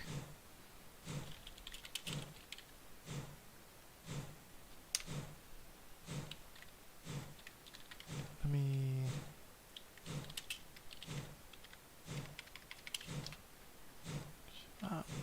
four.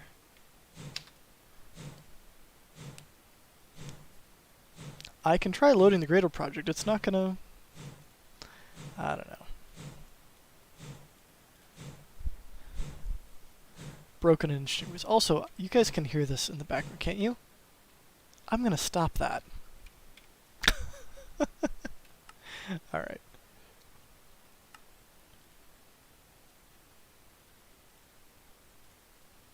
Alright, this...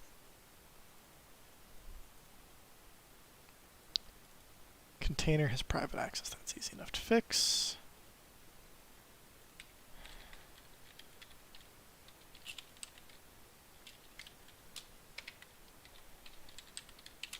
That should work for now, just because I'm hacking this together.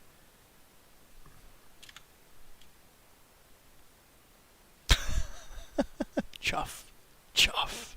Chuff. I'm surprised nobody did that as an April Fool's prank. Release a pack where it just changed the default chuff to chuff. Chuff. Alright, so that built, which means if I come over here, build, rebuild project, this should break. Oh no. Come on. Oh god.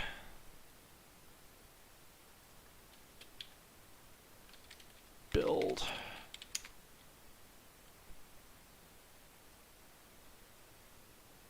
Cross your fingers. And you guys wonder why development takes so long. Stupid crap like this. Yeah.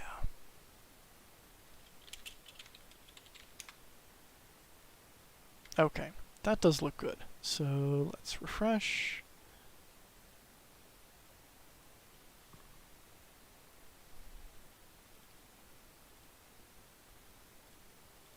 This is still broken in interesting ways. Oh no.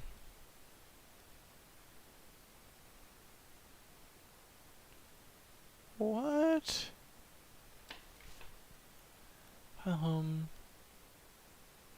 What? That path exists. What's going on here?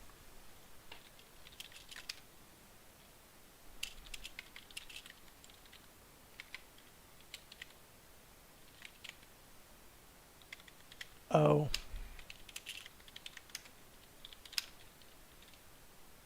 Somehow I set that to 1.3. That'd do it. Yeah, something's broken really bad. I'll fix it later.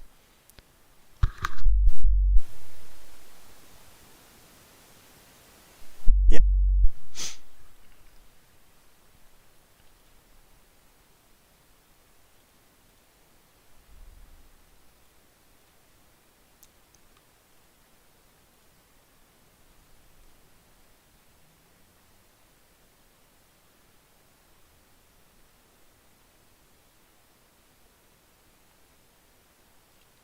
What branch am I on? That would do it.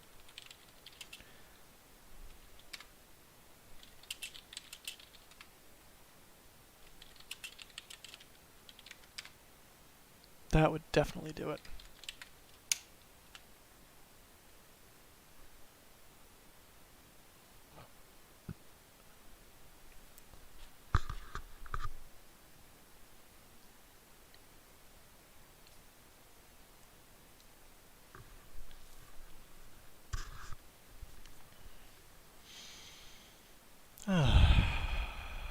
Let's see, so hopefully, build, rebuild project. You're still busted, and I have no idea why, but you at least sort of work. Excellent, that is what I want to see. Let's come back up here.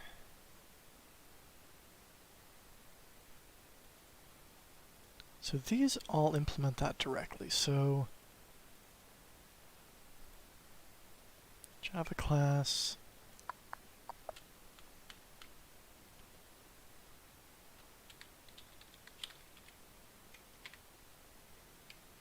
I'm going to do something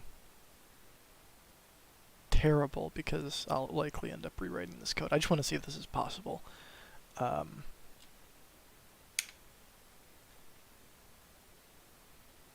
Yeah. Oh, right.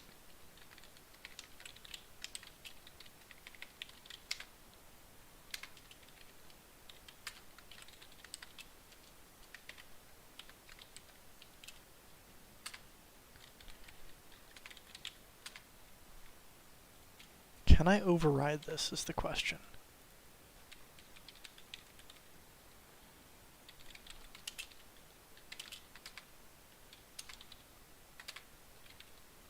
I think that'll work.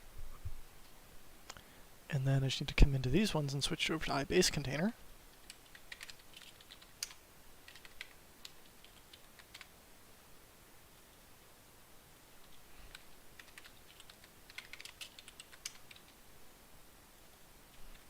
Again, long term, I want to do this a very different way, but Universal Mod Core is not building properly right now, so I'll fix that later. I just want to see if I can get the coordinates correctly here.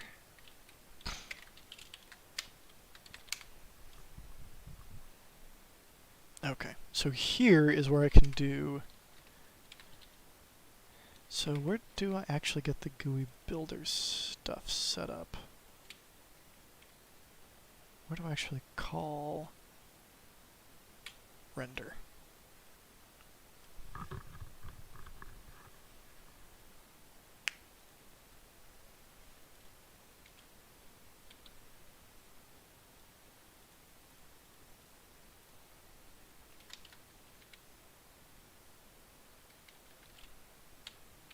Just gonna copy and paste this code wholesale, because why not? This is not what I normally do, but I'm very curious to see what I can get out of this.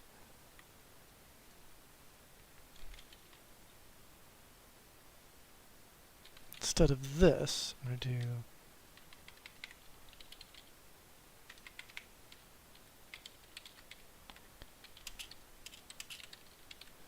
pass that into the overlay and see what happens.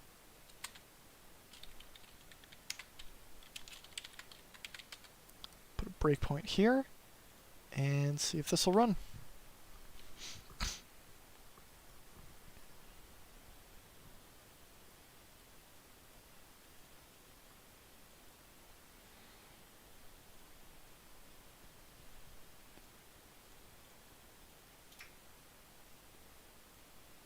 In the meantime, let's close this.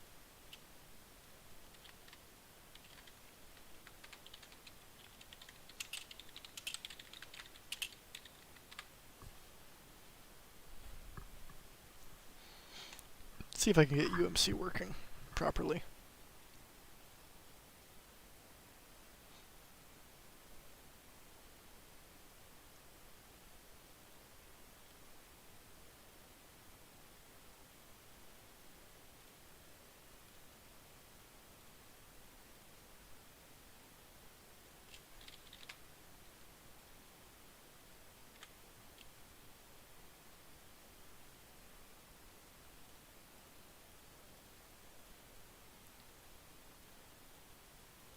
Fingers crossed. Nope, still completely broken.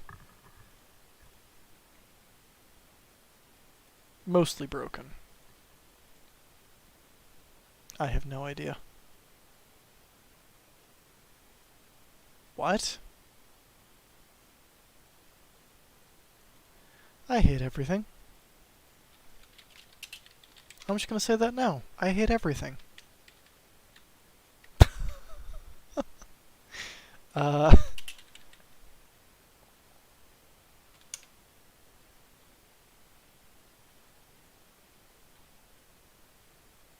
Yes, I know that it's slightly updated that. I didn't think that was going to completely break it. Code changes, it's... Oh yeah, optimize the image utils function.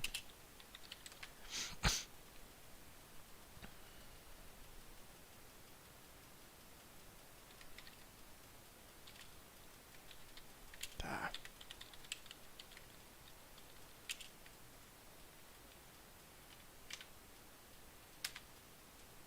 Guess I'll just do that again and see if it works. Come on.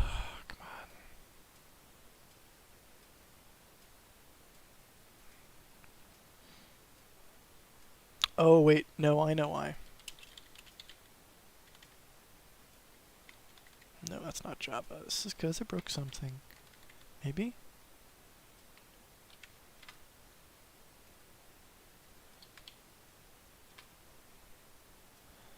Let me double check that this is set up correctly.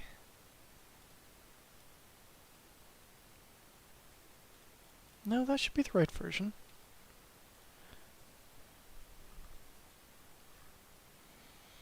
I may end up just giving up at some point for tonight and saying this is easier to do when there's not the pressure of a live stream. Clear up my entire dev environment and start from scratch. So.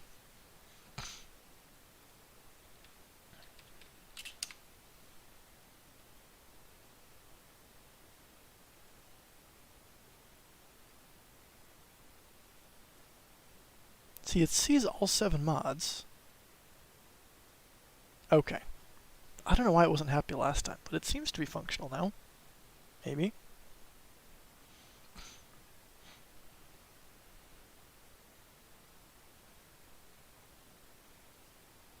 Oh, something I should mention is, thank you, it's fingers crossed actually working, but if I go into the object model image utils code, this function, I reduce the amount of memory it needs by half, which means that A, it's less likely to crash when it's loading due to out of memory, and it means that I can, if you have more CPUs, speed up the loading process a little bit.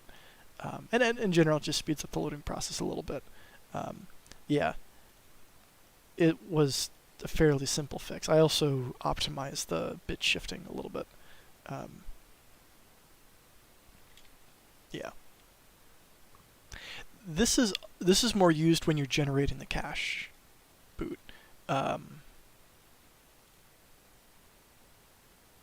Which still helps a fair amount. Alright, so I'm going to go here. And just thinking about it. Okay.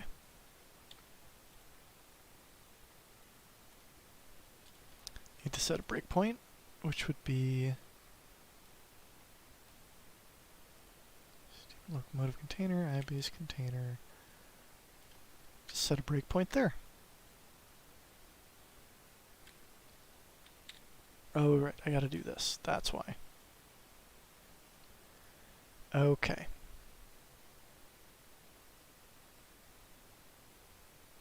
X100. So the question is, what coordinate system is this using?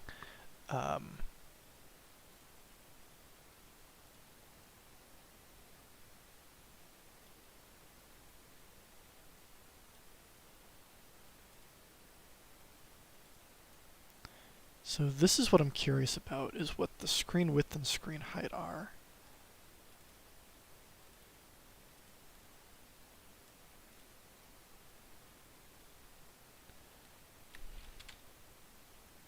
So that seems like that's the right unit. So what's the height?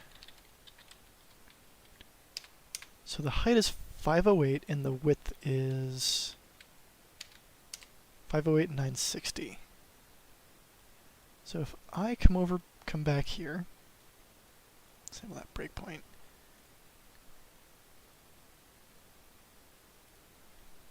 Back over here and click in this corner, for example. I actually need the breakpoint turned on.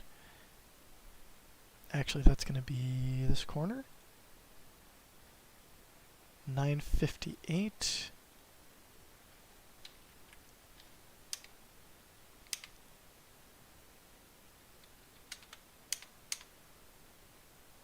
.960. So it appears to be using the same coordinate system as the GUI, which I think is a good thing. Pretty sure that's a good thing. That's cool. So theoretically, the question is how. Like, I don't think this. I'd have to keep an eye on drags, and it's not. So I need to look at the call stack. This part might be a little bit boring. Just a heads up.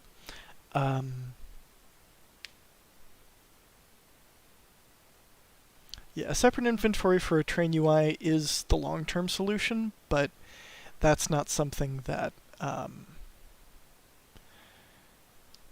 want to work on right now, because that whole system needs to be completely thrown away and redone. Alright, so handle input. I'm just seeing if there's any forge events that get fired throughout here. Hey! Mouse input event.pre. Interesting. So what am I using?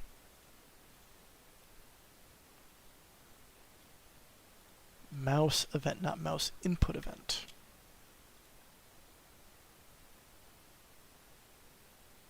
Oh, right. Right. Okay, so I could do this fairly generically then. Okay. All right. So that means like I could do this regardless of what user interface you have open, um, which would be nice.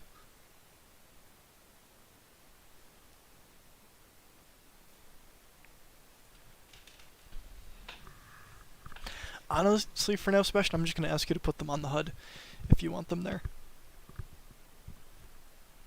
Even if they're like up in the other corner or out of the way.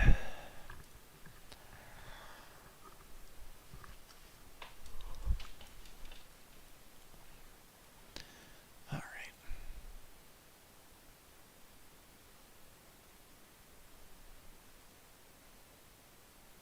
So let's stop this and do this a little bit better.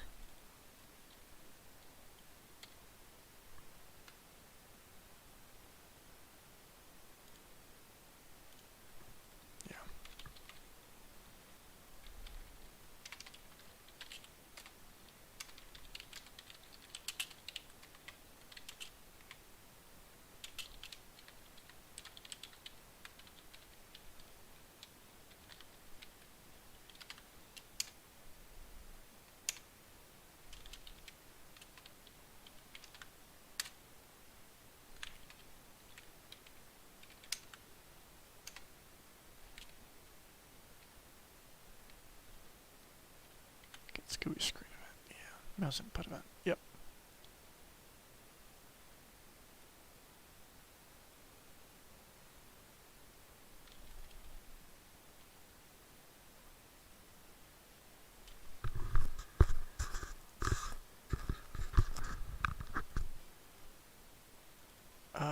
So it's going to do this nonsense.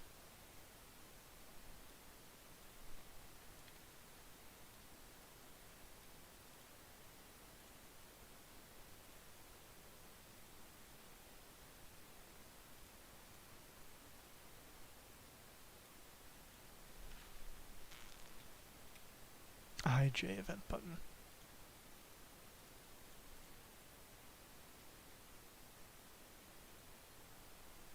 Oh, so there's mouse clicked and mouse released. And mouse move. Awesome. Let's actually set these somewhere. No. Click, move, release.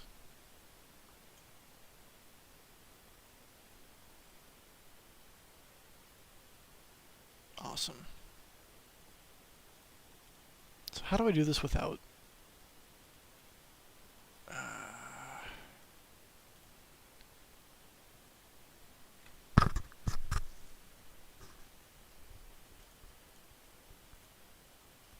I shouldn't have.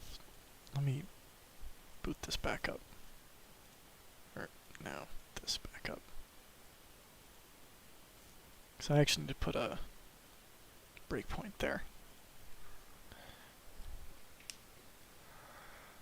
Well, I'm just fiddling around. Do you guys have any other questions, comments, concerns?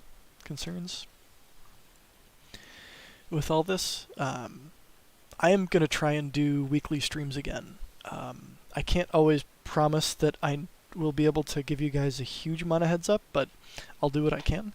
And I've got to go through and simplify the Patreon a bit. But yeah, I'm in a pretty good place with IR, and for you, Tiger, it is. For your question there. Where was I going with this? Right. I actually have time and energy to work on Minecraft now. So, to be perfectly honest, my time is...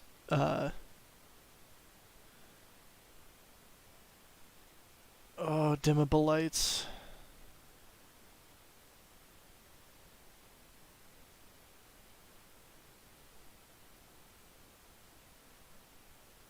I think that's really easy. I'm kind of curious. Alright, I'll come back to this in just a sec. Let me put a breakpoint here.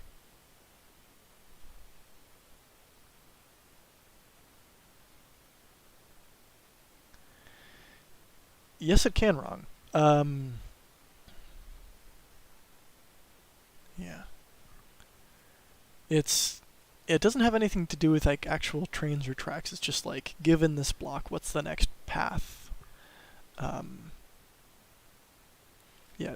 Track API is just the way of making it easy for other mods to query that sort of information. Let's see, dimmable lights.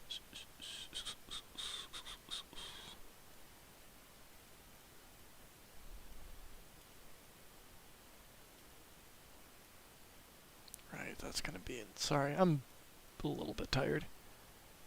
Okay, that's gonna be in component render.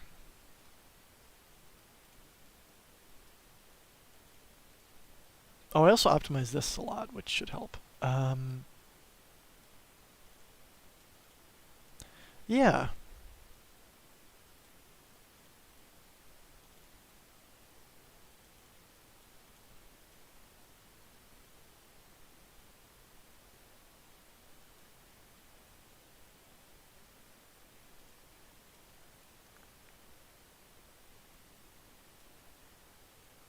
Yeah.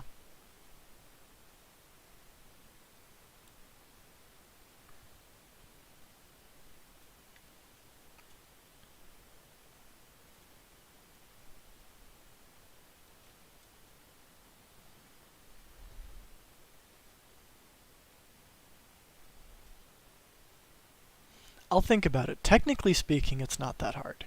Figuring out how to expose it correctly via the naming system that currently exists is a little bit trickier.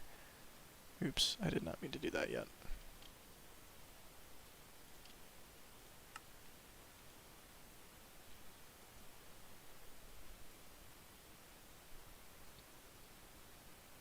Yeah. Yeah, Sebastian, that's an excellent question for stuff that like I'd want to have figured out before I actually lock in this. Come on.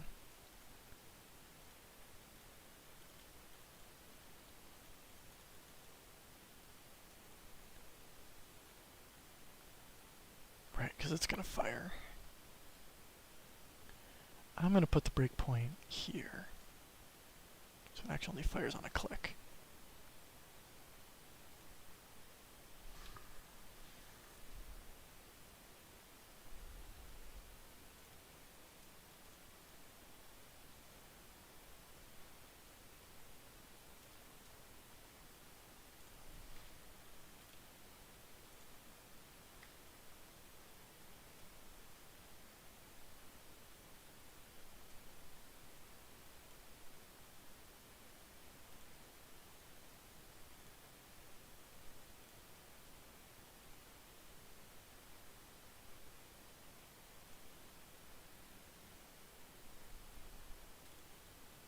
Which inside of Gui Builder, I use this function.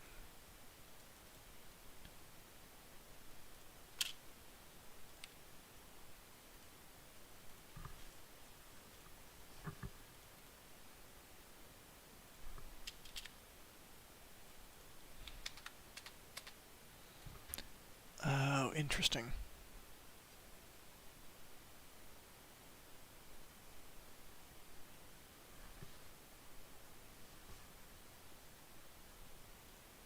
So display width this currently is set to 854.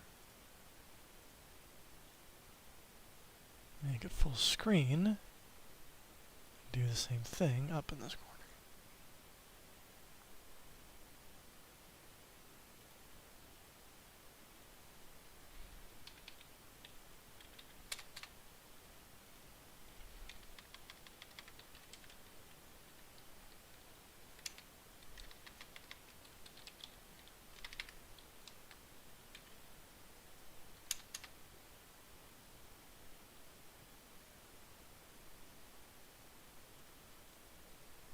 So that's 960.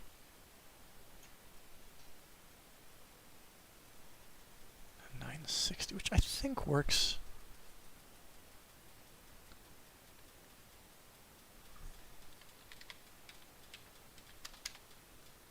No, that doesn't work. What if I do that times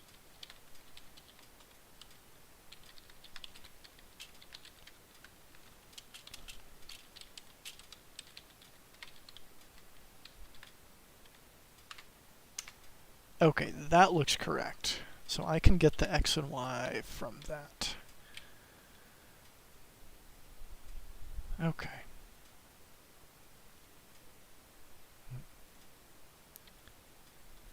If I make you smaller and I do the same thing.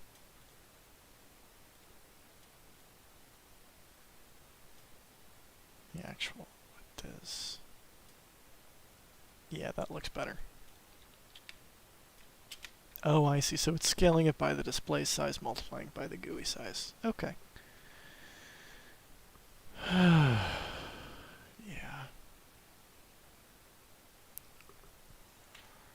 Yeah, I'll think about differential lighting a little bit, Sebastian. Would you mind creating a GitHub issue and bothering me about that? I tend to have enough stuff on my plate that I can get distracted and miss stuff.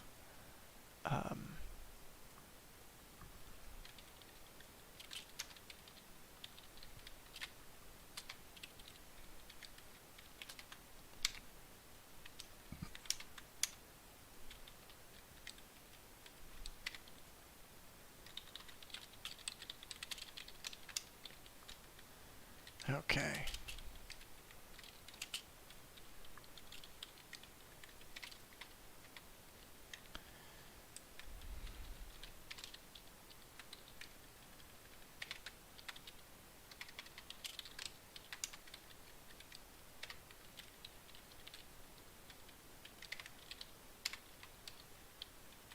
This should be better.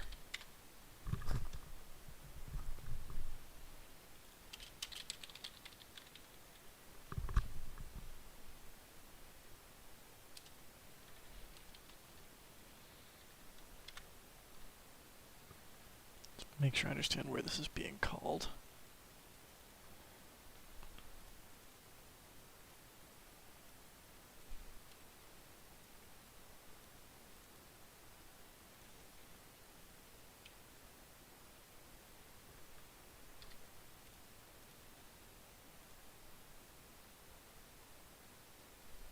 Okay.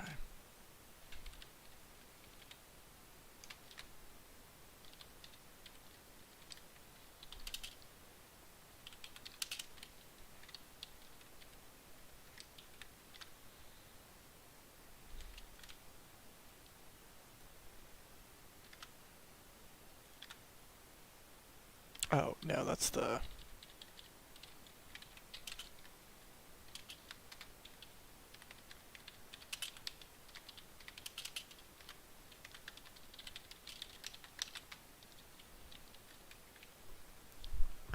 Let's see, Sebastian is also saying...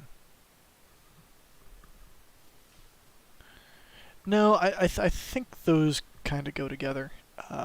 Dimmable lights and CG specific light levels. I think that's the same feature. I could be wrong, but put them in the same GitHub issue. We can definitely chat about that. That's definitely something that I do want to get nailed down before the release, because stuff like that I don't want to break.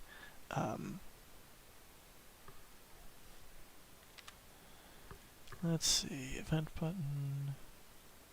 So this is that.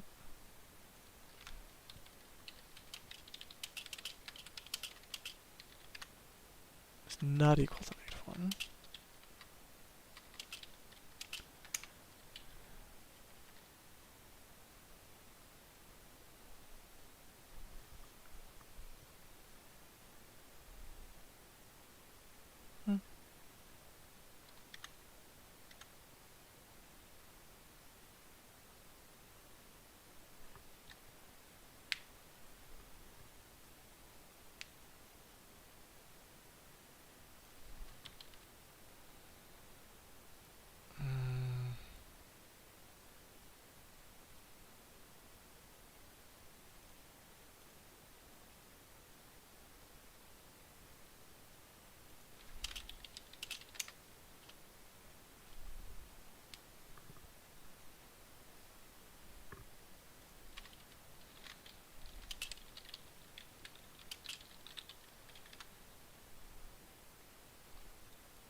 Okay.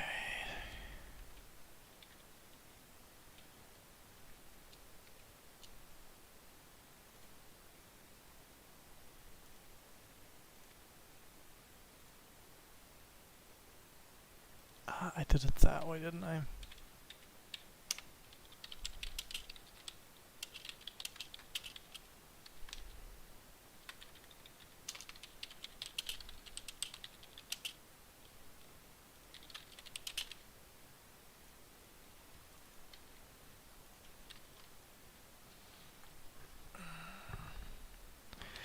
Oh, so Adam was wondering what he missed. I'm fiddling around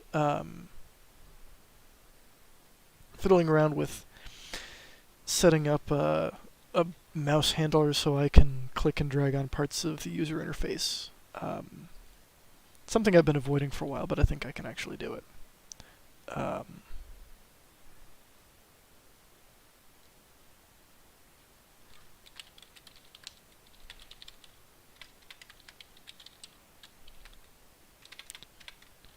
right,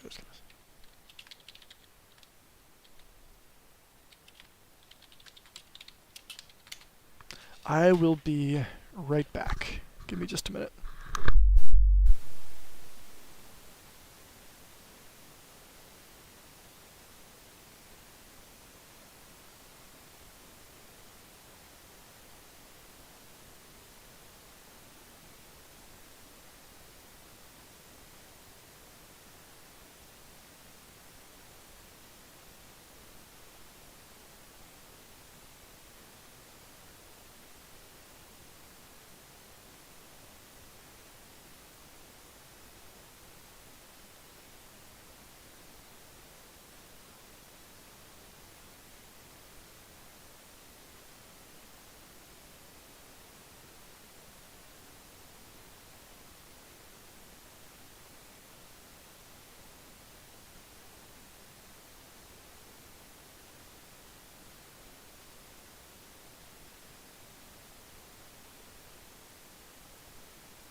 Okay, I'm back.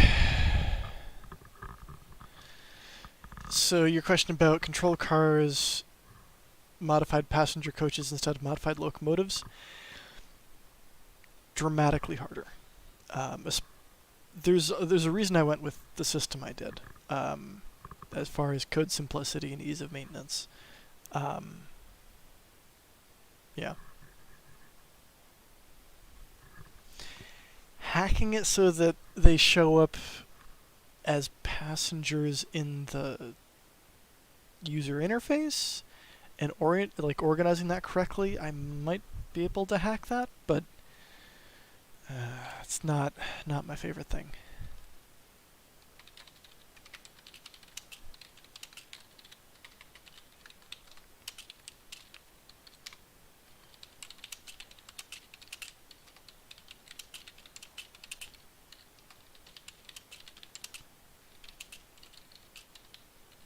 Not sure I want to actually expose the button directly. Do I do that anywhere else?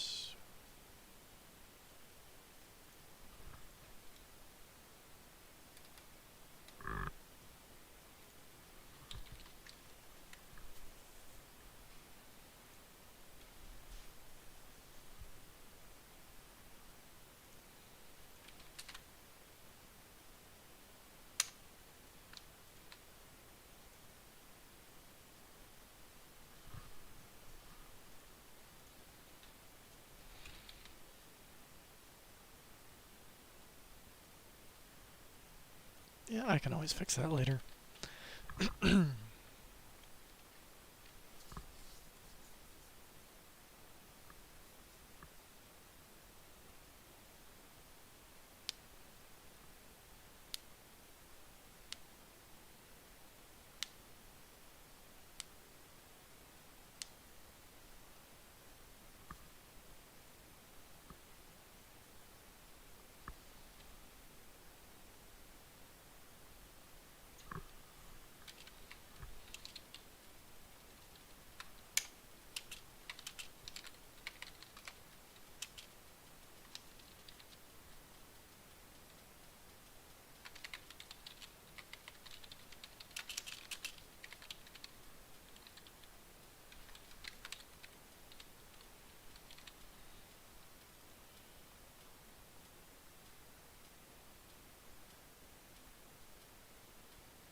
because Java's broken with my setup. Good to know.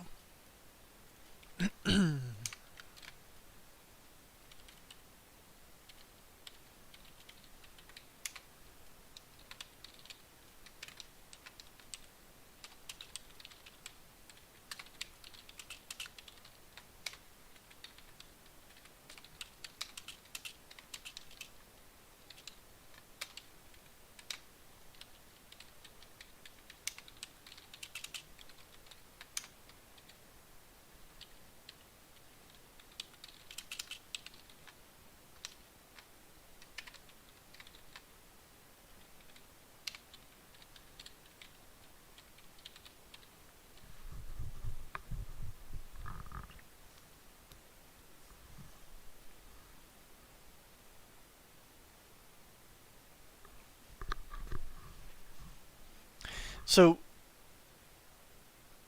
here's an example. There's a lot of this behind-the-scenes stuff that's hard to describe if you're not familiar with the code.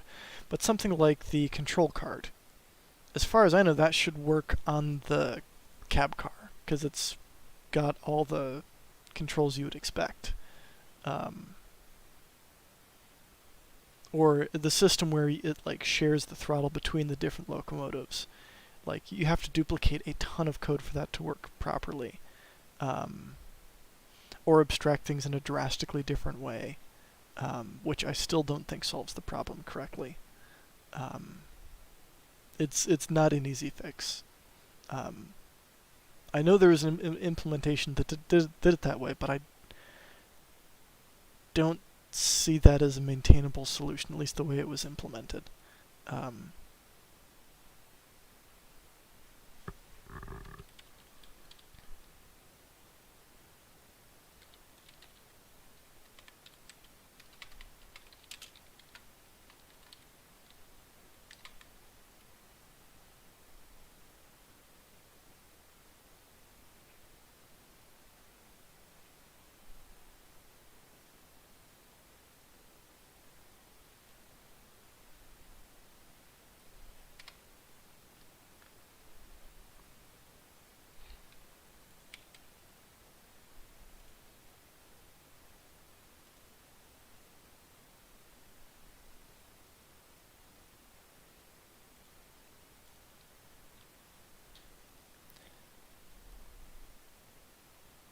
Remember how the execute cancelable worked.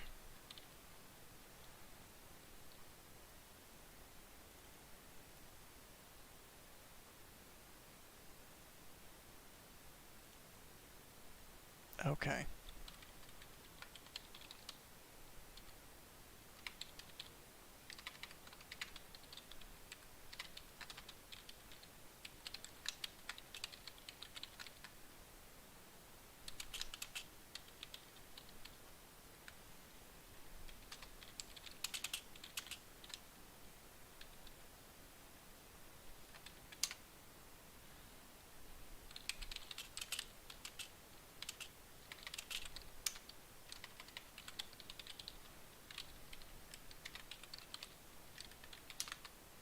No.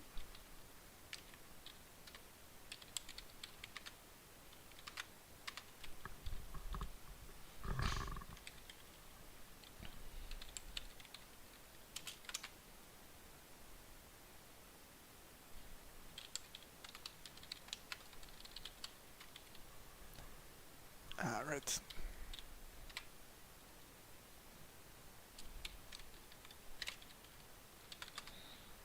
Okay, I think that should work.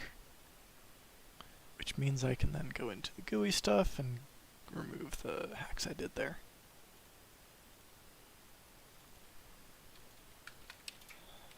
Go and get rid of this, potentially. Right, server container builder, I added this nonsense. Here, get rid of this too.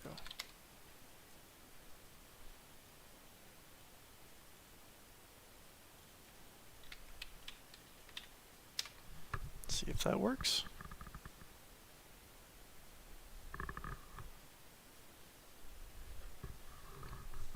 Yeah, Sebastian, if it helps, I'm gonna kill this. Real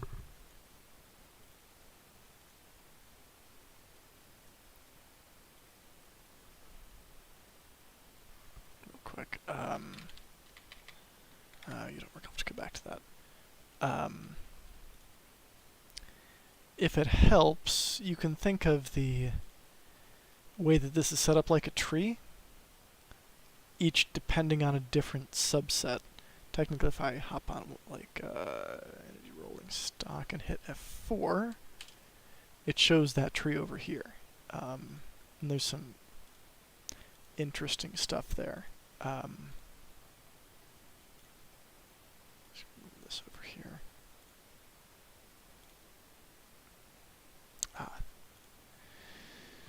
Yeah, it's a little convoluted. Now let's figure out why you're not working. Already defined by, oh, awesome.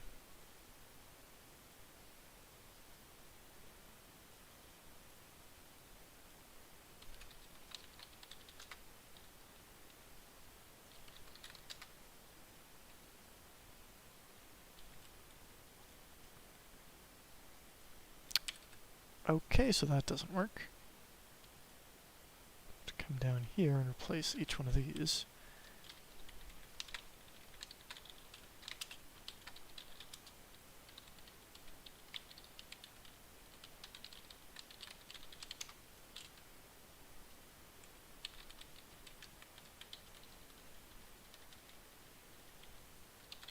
That should work.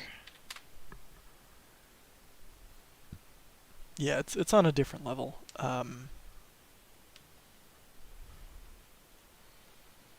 So it would sort of be pulling parts of Locomotive all the way back up here, but it only applies to some of these, and doing partial classes in Java is not something you can really do. You'd have to pull it out into a handler that you individually register in each one of these, and it's doable, but it's funky, and I'd rather not do it. It's relatively straightforward the way it's implemented right now. And to be honest, in my opinion, it adds unnecessary complexity. Or rather, complexity that's hard to justify.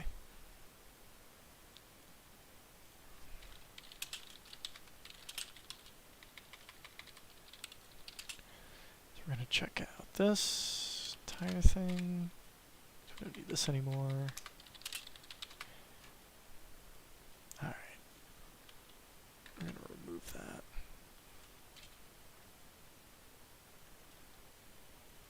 You still exist. You've got this new function. Instead, this is going to be event. Okay, so now we just need to do a registration inside of Immersive Railroading.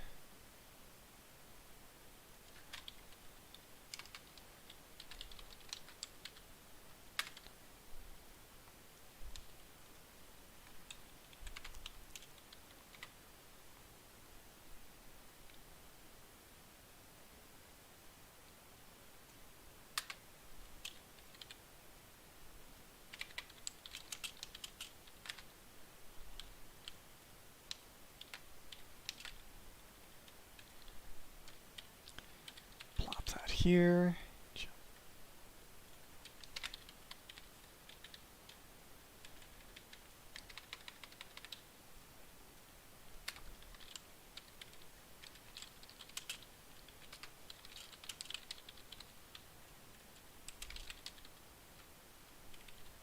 Or return true, actually, I think.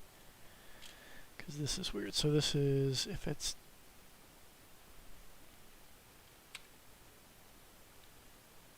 if handler does not apply, return false. Which inverts. It's weird.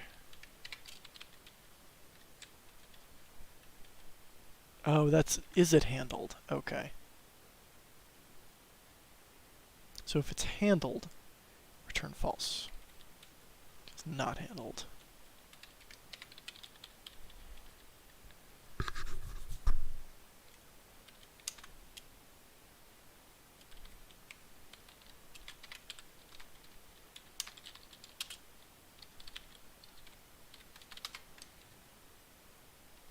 Okay. Cool, so that works. So now theoretically I should be able to start adding code here which modifies these if need be. It's a little bit interesting because I don't store the positions of the different pieces, so I'm going to have to figure out how I want to do that. Because it's translating to different positions. Model view, right.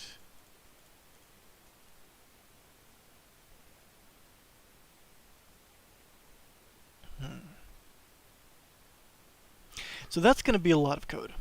I'll just put it that way. And I am a little bit worn out and not up for writing all of that code. And I'm going to have to rewrite a lot of this so it does that layout separately. But I can get the data I need here. I can handle it correctly, so doing that is feasible, and I'll probably work on that tomorrow. Yeah. So I've got a bunch of stuff to take out of this. Dimmable Lights, which Sebastian created the issue for. Andrew Boot's got some side work that he wants me to do, which I need to follow up on. I need to take a look at some crashes, and I've got a small to-do list for the actual release. So I think we're honestly within a week or two, depending on how busy I am this week. I think I'm going to have a fair amount of time. We'll see. And yeah, I do want to get this out and released, and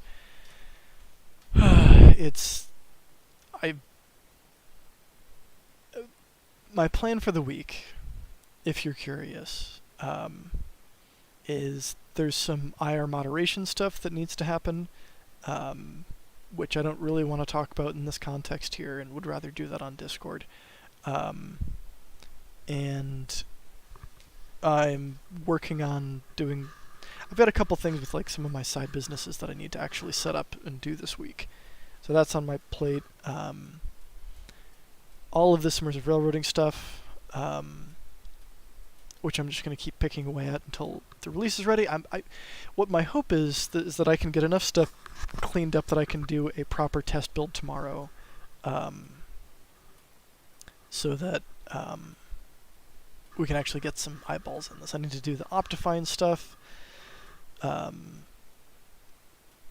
cross the T's, dot the I's, and get this out. And in the background, when I get fed up with doing this stuff, I'm planning on working on what I'm calling Universal Mod Core 2.0, because honestly, I think that's remarkably important to have it stable on all the versions I'd like to support. I'm not planning on spending a huge amount of time on it, but it's nice to have a different headspace to put myself into. So that's my tentative plan for the week. We'll see what happens. A bunch of my friends are out of town this week, so I'm not going to have a lot of distractions. Fingers crossed. We'll see. Like, fingers crossed on distractions, not friends being out of town. But yeah, I'm reasonably happy with that. Again, I need to fix the Gradle nonsense. That's killing me. Slowly but surely, it's killing me. But yeah, it is what it is.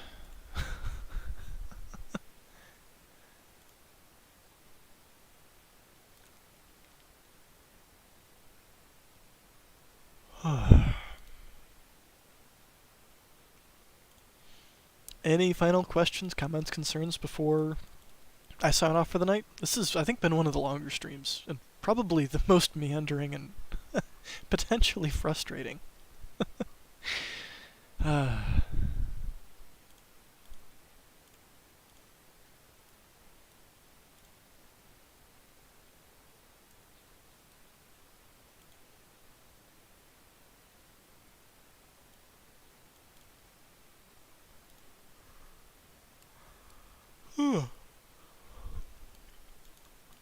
Yep. Hey, at least other developers now have definitive proof that it's not just them having trouble with Gradle. Because when this is one of the biggest struggles of getting set up with a Minecraft project, at least initially, is like, yeah, it's a pain. Sebastian, I saw that. Not soon. Yeah, not soon. I want to do it, but I know how much work it's going to be, and I've got other stuff that I need to get done first. Yeah.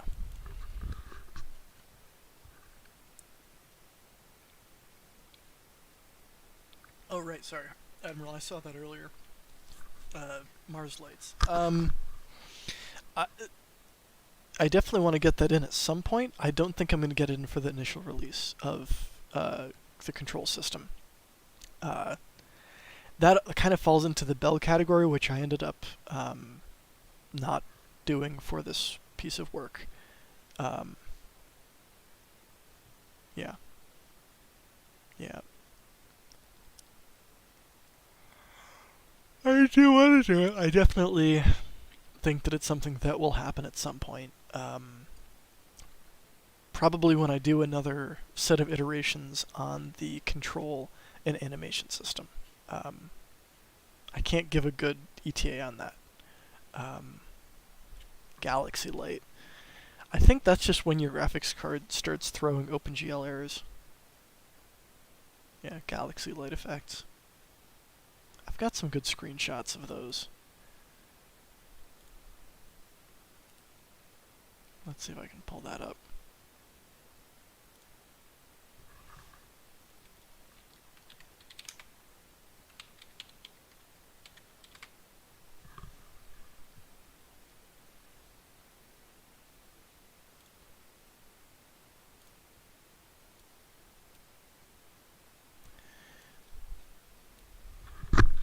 Liquid Fuel Firebox, those will come during the physics rewrite.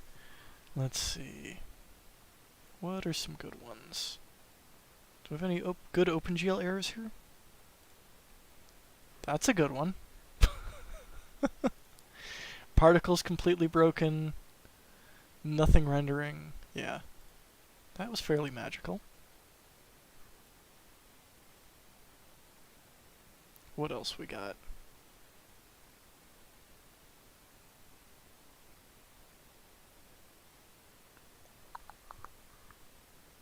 I haven't had any really good OpenGL errors for a little bit. I may have actually cleaned out this directory of most of the good ones.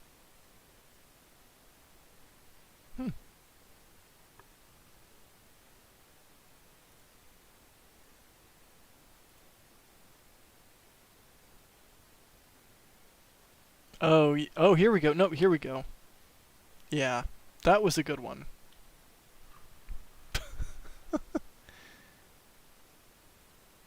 No. Tiger Bird, no. Just no. No. Can I say it again? No. Yeah. That was unintentional, but gave me an idea of, like, blueprints in the user interfaces. Using the geometry of the model, which could honestly look pretty cool. I don't remember how I broke my rendering to do that, but it looks pretty... Oh, was this when I was playing around with shaders? Yeah, that was when I was... Yeah, that was a fun one. That is a horrifying mess.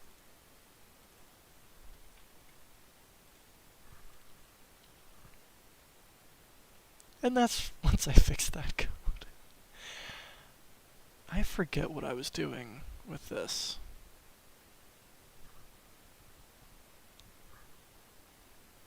Yeah.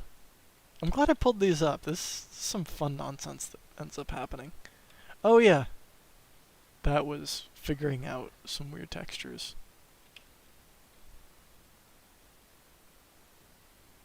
Yeah. That one was mostly correct.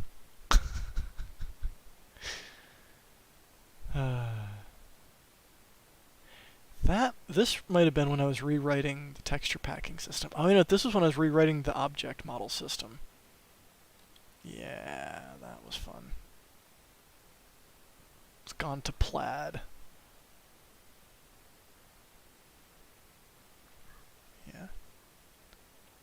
I gotta figure out how I did that in the first place. Anyways. Alright. Well, I think I'm gonna end it here for tonight.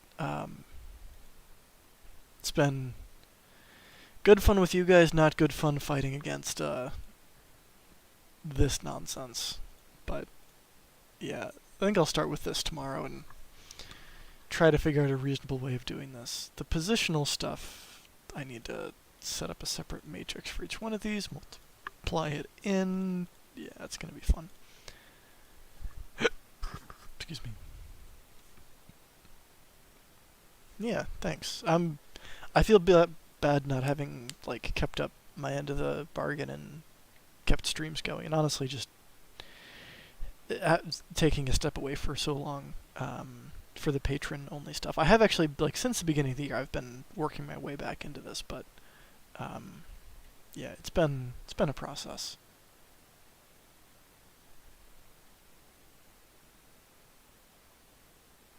Yeah.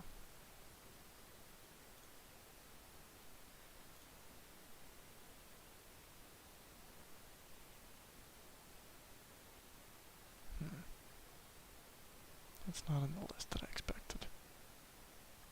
Huh. Anyways, yeah, I'll try and do another one of these next weekend. What I might try and do is like alternate it so it's easier for different time zones. Do some of them Saturday mornings, do some of them Saturday nights. At least on Eastern time. So this one started around like dinner time-ish for me and went till, honestly, not super late, but like starting to wrap up for bedtime. I'm one of those people who goes to bed at a reasonably early hour. But I also get up early, so it works out. Anyways, thanks everyone for coming. Next time I will make sure that my dev environment actually functions for the version of Minecraft I'm trying to show off, so we don't spend the first half an hour struggling with that. Yeah. But, yeah, no, it's been fun. I'll see all you guys next time. Thanks again for hanging out and sticking with me for this long. So, see you around.